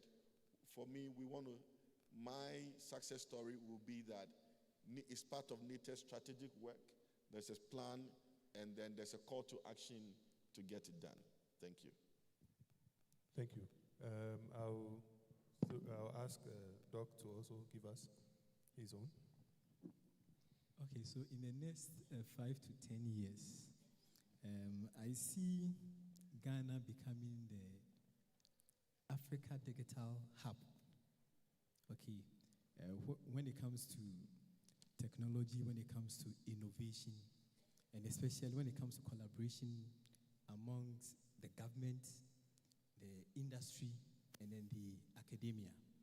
And for example, with the implementation of the digital data exchange and everything, we can also have our AI models sitting on top of the data exchange and being able to train on data from Ghana. Okay, I was sharing with one of us that currently, when you go to ChatGPT or any of the AI models, LLMs, and then you want more localized content, you are struggling to get it. But I believe that in the near future, we can even be talking to ChatGPT in our Twi language. There is one professor at UG. In fact, he has been able to work around to get localized data sets in some of our local languages, like Twi and some. So I think currently, even if you go to Google, you know you can interact with Google in Twi or some of the local languages. Okay, so I see Ghana becoming a digital hub center or a digital center, bringing on board all other African countries to make our continent stronger. I also see the possibility of we even having Africa, under the leadership of Ghana, having our own certificate authority and some other things. And I think the future is very, very bright. In fact, yesterday and last 2 days, I was really impressed what Ghana is doing. At the front of KPI, we are doing very, very well. It is not surprising that Ghana had to host the KPI conference, the PKI conference. If we were not going somewhere, we wouldn't have been able to host it. Okay, so the future is, and I also want to encourage the youth, the young ones. Please, I think when Solomon was asking how many of us are interested in AI and other stuff, I just saw some few hands. Please, let's take advantage. This is the time we can take advantage. Now, young ones are doing robotics, they are doing coding here and there, creating their own apps and other stuff. Let's take advantage and also get ourselves in that digital space, because the future belongs to us. The future belongs to we, the young ones. Let us not leave it for the older ones. Like some of us, by virtue of our age, sometimes when you are trying to learn certain things, it's not that easy. But the young ones, you have that power. So please, let's push very hard. Let's work very hard. I see the tech giants coming from Africa. And it's possible. Please, it's not possible. Anyway, this is not political, but it's possible, right? Very, very possible. Thank you very much. Yeah, so from there, we'll take it to an entrepreneur to also give us his success story for 5 years in terms of data sovereignty for Ghana. What do you want to see? Ben? Benjamin, yeah, so I think the future is really exciting. We live in times where, there's an outburst of, great opportunities. Now that we're talking about AI, it presents to us, a very bright opportunity. And I think, we have to decide on which, direction and how we're going to, how we want to go, right? Because elsewhere, take a country like China, they have, the things we are seeing so new, they have really normalized it. AI is like so normal. Everything is incorporated in their, from transportation services to financial services. It's become so common. And I think that these days, technology has really leveled the playing field. And if we are able to, leverage on, these digital innovations and technologies that are available, we can really create that exciting future that we envisage. And I think, typically we are not doing bad, compared to other African countries. Sometimes you travel out to other African countries and, people really have a lot of, respect for us. So I believe certain initiatives such as what NITA is doing, the digital exchange platform, I think it's going to be a game changer for especially those of us in the AI sector. That is going to enable us to build more localized solution that really addresses our real needs, from healthcare to education, because now we have data that really speaks to our core. And so the solution can be well directed, to address specific concerns. So I think that the future is bright, and as youths, as young people, especially those in the doing the entrepreneurship space, it presents a whole lot of opportunity for us to move forward. Okay, and then we'll wrap up with you, Michael. Okay, thank you. So, in 5 years, I see Ghana to be a digital hub where we have the right level of investments in terms of infrastructure that will give us the comfort of we controlling our sovereign workloads, data like government data, okay, critical infrastructure data, defense systems, finance, where we have full control over them. In 5 years, with the interventions that we have in terms of 1 million coding and the training that we have, I see that we have a well-skilled youth or engineers or population that are managing this infrastructure to ensure that we can access the information and support other partners who want to access the data. That's what I see. Thank you. Okay. I'll just wrap up by talking a bit about my experience. I work with a biometrics company, so we are always collecting biometric data across the African continent. And definitely we do have to have data sovereignty at the back of our minds, because this is national data across these continents, and across these countries. And yes, you are right that you do see that we've made a lot of progress in Ghana, but we can achieve more. And certainly, if we are looking from the perspective of supporting business, but also being regulatory and compliant, there's room for improvement. Certainly, we look to NITA to push the agenda for us, and we all can comply and still make some money. Abi, at the end of the day, we need to make money. So thanks very much for your time today. I don't know if we are open to taking questions. Okay. So yes, we can take 2 questions from the audience, directed at any of us.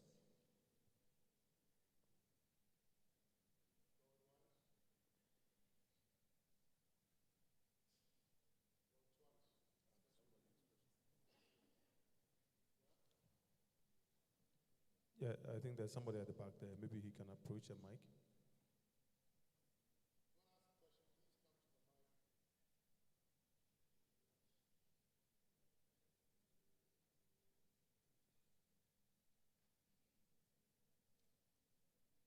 Name is Bright Apia. I'm lecturer at Presbyterian College of Education, Okopokuapem. Sometimes when we meet in a forum like this, we share the ideas, and today we have also gotten the same. But my issue is the way sometimes our educational system is set up. Now we are in the age of AI. People don't want students to use AI. But we set our question in such a way that everything is just chew and pour. So my suggestion is, can't we make a policy so that even from the basic level, we make sure that the student come up with something. If you are doing science, at the end of the BCE, you will develop something so that we use the technology to come up with the innovation. Not that you set objective questions, someone will use ChatGPT and produce the answer, then we say that our children are not learning.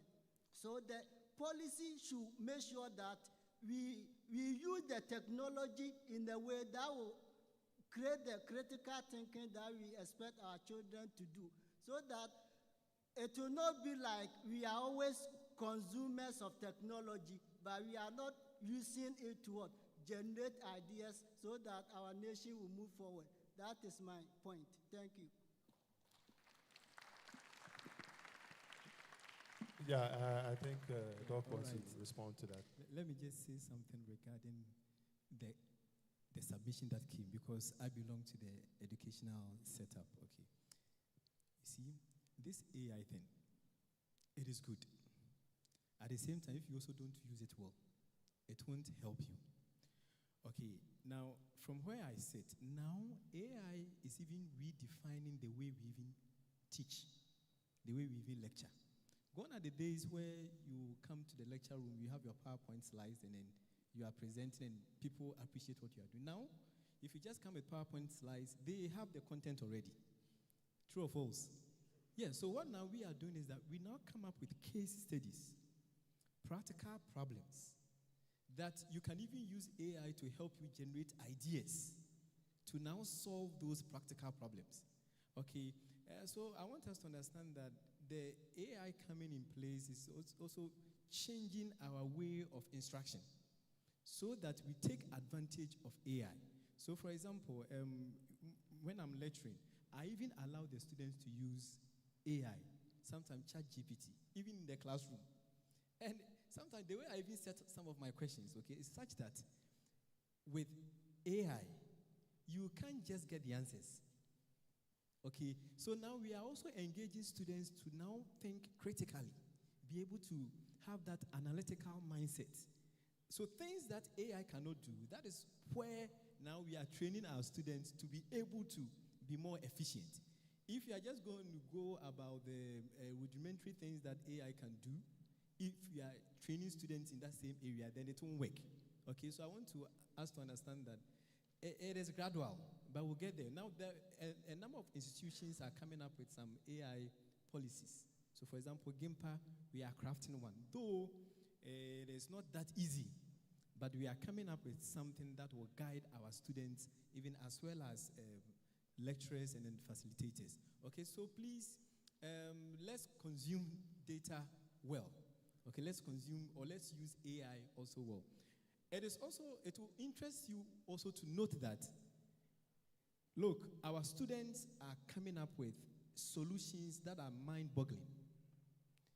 I had some students, a student who came up with a breast cancer detection, prediction application that very soon we want to set it out rolling.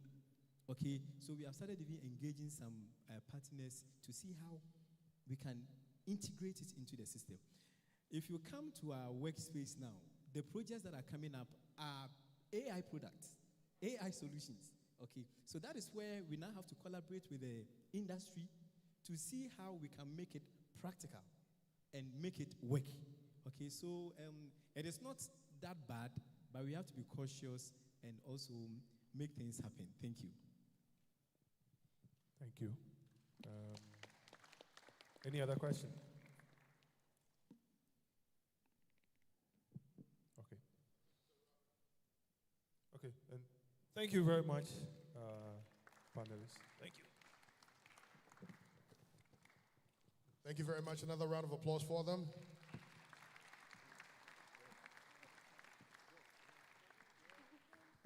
It's been a very exciting day, and we are at the tail end of it. But we want to take a few remarks from our sponsors, and that's I call on them.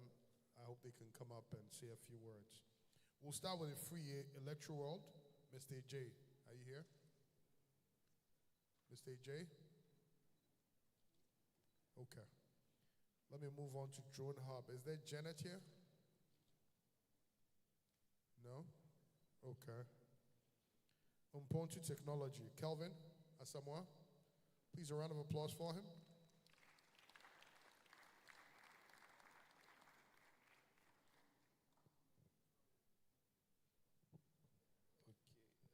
Good afternoon, everyone.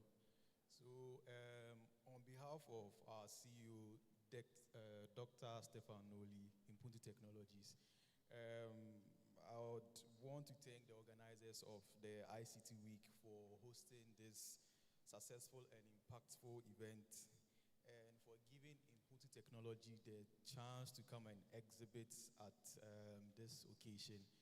And I would say this event has given the company much more of an exposure more people have gone to know about our company and stuff. And also, this program was well structured, it was insightful, and it was very engaging. And we had young people coming to find out about the company, knowing about what our AI does and all those stuffs.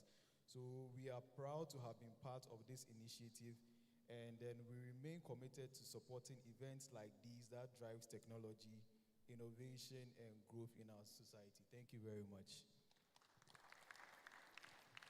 Thank you very much. Mr. Ej. Yes.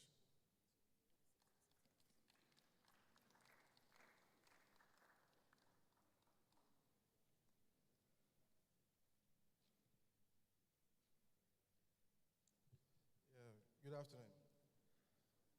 Good afternoon, distinguished guests, colleagues, and friends. On behalf of the Free Electro World Limited, which is 100% Ghanaian indigenous company, I want to sincerely thank the organizers of this year's National ICT Week for giving us the opportunity to be part of this important event. This initiative, to a free is like David's slingshot to protect himself in the Bible against the Goliaths of this fiber optics and networking and solar space. So it is time, it's a true honor to contribute as a sponsor and also as an exhibitor, to stand alongside great minds and innovators who are shaping the future of technology and networking in Ghana. We believe that platforms like this are not just for discussions, but building connections and sharing knowledge and creating opportunities that drive growth for all. Buying from a free is buying Ghanaian. So on behalf of a Free Electoral Limited, we are deeply grateful for the warm reception and look forward to many more collaborations that will push our industry forward. Thank you. Thank you very much. Next, we'll have Janet from Drone Hub. A round of applause for the First Lady.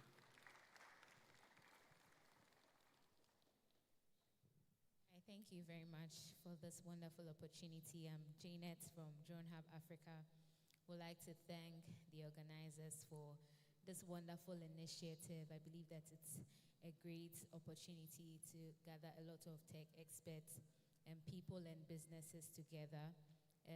It's something that for Drone Hub Africa, this exhibition, this whole program has brought a lot of people to us, and we are grateful very much for the thoughts, all the planning that went into it. I believe that one of the things that we're really looking forward was to see the people on the flyers pass by our stand, but unfortunately we didn't see them. However, we are still grateful for all the massive support we have received throughout this program. And Drone Hub Africa is here for everybody as well. We are the best, and we are looking forward to giving to everybody, especially our clients in Ghana and across West Africa, the best drone products and technology services. So thank you once again for this wonderful opportunity. Thank you very much. Manage Engine, David Arthur. Round of applause for the gentleman.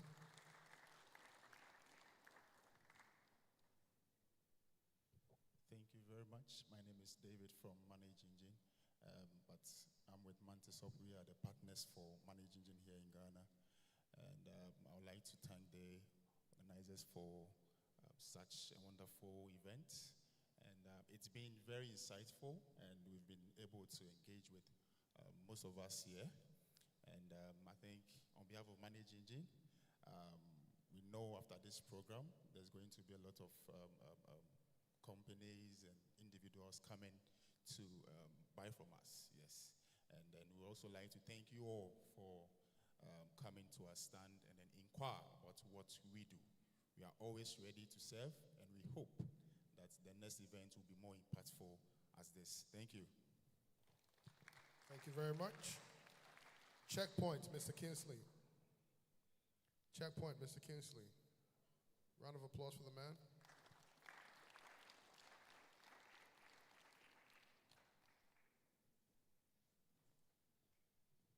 Good afternoon, everyone. And thank you to NITA for bringing us to this event. So I represent Checkpoint. It's a global company. And in this event, you know, most of us are here. We listen to all the discussion, the speakers. And most of the things that were talked about actually center around data, AI, robotics, and the rest. And we know this opportunity is not just for student, but for user of technology, right? And in this hyper-connected world, we believe that securing information, data, infrastructure is important. And that's why we have come to rub mind with leaders and the user of technology in Ghana. So we thank you, NITA, for bringing Checkpoint here. And we hope that next year will even be more bigger and better than this year. So we have learned a lot, and we're taking a lot of feedback and note, and we'll connect with the people that we have met here. And we say thank you. And we hope that next year will be more bigger and more inclusive than this year. Thank you, Ghana, and thank you, NITA. Thank you very much. Martin Fracco, Mr. Albert.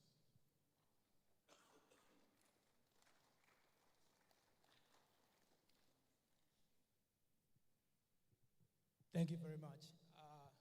Alfred is my name from Smart Infraco. We are the technical partners for NITA. And I want to thank NITA and all the great minds that were here to share ideas with us. Some of the things are new, some are refreshes, some are reassurance. What I want to leave with us is whatever we do now, we cannot disintegrate ourselves from technology. For businesses, for individuals, we can't do without technology. However, technology choices are very expensive. So when you want to choose wisely. Those who are still doing in-house building, you can't be investing in technology at the same time investing in your own business. The two will compete. So to the panelists who was worried about the infrastructure and the choices, especially for SMEs and the environment, I want to assure you that there's a lot in Ghana that we can leverage on. The quality of data centers that we have in Ghana today are amazing. If you go to the high street, if you go to the National Data Center, for example, there's power. On the power side, we have the grid, we have generators, and then we have the solars.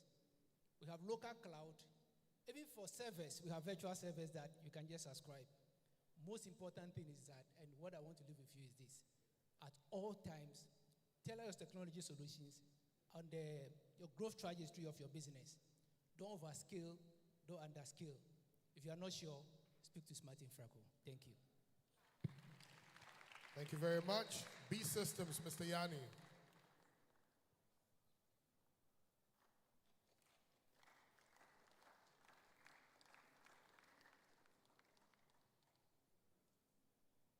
Thank you very much. I think it's been a great time, 4 days of knowledge sharing. B Systems has been very excited being part of this event. NITA, we want to say a big thank you to you for providing this platform. A lot of knowledge sharing, bold ideas that we have listened to. But more importantly, for us, B Systems is looking at ensuring that this will not just be a talk shop, but it will be probably for the next year onwards, looking at more deeper collaborations and practical steps or actions that will catapult Ghana into a greater digital hub. We for B Systems, we are into payment systems, we are into ID verification, fraud prevention, we are into HR, we are into digital innovation as well. So we are looking at bringing on board some of these cutting-edge solutions to support what various speakers, academia, entrepreneurs, users, and all of us here have shared and participated in. we are looking forward to supporting our journey with that. We want to say a big thank you once again to NITA and all the organizers and everyone here who participated in this event. Thank you so much, and God bless all of you. Thank you so much. Now, if you look to your front, my right, and you look at our two panelists over there having a conversation, that cozy conversation beyond barriers is beautiful, isn't it? Well, my name is Papa Kest. I'm a convener for a forum called Tech Connect, and we create spaces where founders and decision makers can cozy up like that so that we cut through the silos and get stuff done. If you're interested in being a part of it, please, our booth is outside. At this point, I'm going to call the Director for Technical Services to wrap this up. A round of applause for Solo.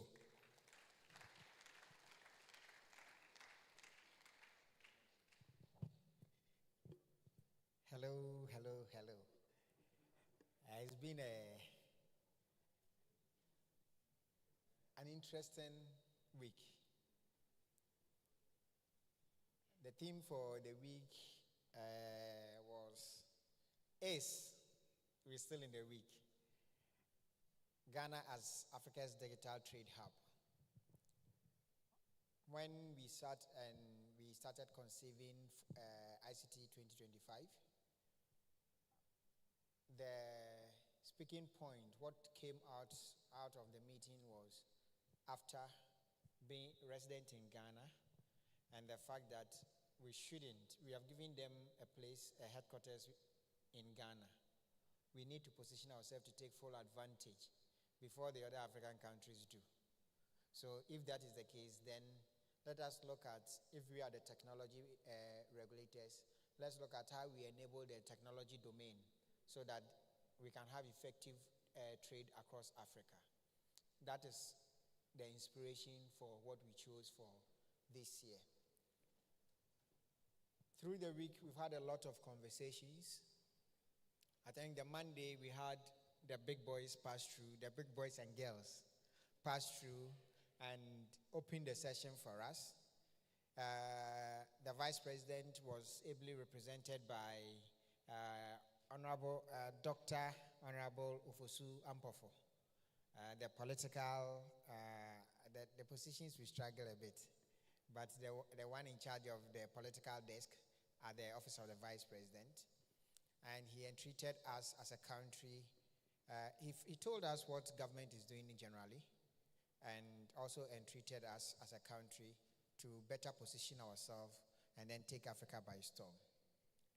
Tuesday, we focused on digital trust, that we had a lot of different stakeholders and different conversations talking about how do we build trust within our digital ecosystem to foster trade. Because if people do not have trust in the digital platforms that you've built, no point. No matter what you do, they will not use it. And so we had that conversation where we had cybersecurity come in, we had NITA come through, present the PKI framework for Ghana. We had a number of panel discussion. The one that I enjoyed most was when we looked at panels, digital trust or consumer trust from the consumer's angle. Because all these platforms that we build, the consumer is the reason why we are building. So it was very interesting to bring non-technical people and listen to them about what they think about digital trust. Wednesday, another interesting session where we had a conversation around e-commerce, digital payment, and collaborative regulation. And it was interesting when the regulators met to look at what, as regulators, they can do to relieve the burden, regulatory burden on businesses. Because we need to enable these businesses to be innovative enough to create the products, the solutions that will drive digital trade. So regulators should be seen to enable and not to hold them back. They made a number of commitments as to how they think they can collaborate better to make regulation far easier. And then today, we've looked at data enablement for trade. the panel discussion that just ended. I don't think we could have had any better panel members. Thank you very much for accepting our invitation. I think it was very, very, very interactive and different insight being brought to bear. And I could see everybody saying that, okay, you brought us here, you are from the government, there are certain things we would like to see. And I think for all the sessions, we have people who are actually, as you say, secretaries for the whole week, who are taking notes and writing down. We will issue a communique out of it as well. And then we make that commitment that, look, this is what the industry is saying. We've taken note, and this is the action plan to get these things done. So we are going to end up issuing a communique for this year's ICT week. Next year, when we meet, we will give progress reports on some of these things. All the platforms that we told you government is doing, next year, we will submit ourselves and give a status report and tell you that we've been successful, we've not been successful, this is where we are, and this is what we are doing. For us, the ICT week, we are hoping will not be a NITA activity. As regulators of the space, what we seek to do is just to curate the platform for industry to plug in. So we want to know what industry is interested in. The various associations that form the ecosystem, what we want to do is that the whole week we set it aside, we work, we get the sponsorship, we secure the locations, then we get associations to come on board and plug into the ICT week. Associations, businesses, to plug into the ICT week. So that it's not like we think that we want to have this conversation, so we bring you around and by force, let's have this conversation. But we get to know what the industry really think that we should be talking about. We think that is more productive, so that we will just be the conveners, and then you own the week anytime we come together. We want to thank you very much, those who have been able to make it through the 4 days. For those who, for one or two reasons, came on particular days, it's been a very fruitful week. It's been very insightful. It's been very educative. And I want to thank especially our student community who joined us. You need to take very, very, very much interest in this, because the technology of tomorrow is being discussed today. And for you to position yourself, this is where you get, or you don't just come and sit down and then after that you go and eat lunch and go. Get to know the people who are making change within the space. I mean, the people who are on the panel, you should get to them, talk to them, find out where they are. Your next big thing might come from there. So that is what you should know. You can get internship opportunities. You can get other opportunities through this. The other aspect that is big that we think of when we talk about ICT is the networking. It was when we were organizing this program that I appreciated networking, how important networking was. At some point, I was tight, and just because of relationship, that's how come we were able to get some people here. If it was that we had to write a letter, look, it will be treated as such. So when we come over here like that, let's take the opportunities to make new friends, network for our businesses, for whatever purpose. Let's make the networking part of it very, very important. And so with that said, on behalf of my sector minister, on behalf of the board of NITA, and of course, my Director General, and the team. Charlie, I have some crazy, amazing team. It's been a lot of work, but I think the team have been awesome. They've been wonderful for what they have done. Let's give them a clap offering. Charlie, guys, we see you all. We see you. Thank you very much. With that being said, we want to thank you once again for being with us. Preparation for next year starts today, and so we hope to convene here. It is the last week of every August. That is what we do, the ICT week. And we hope next year it will be better than ever. Thank you very much. Have the best of the week. Just one day left, but enjoy it. Thank you very much.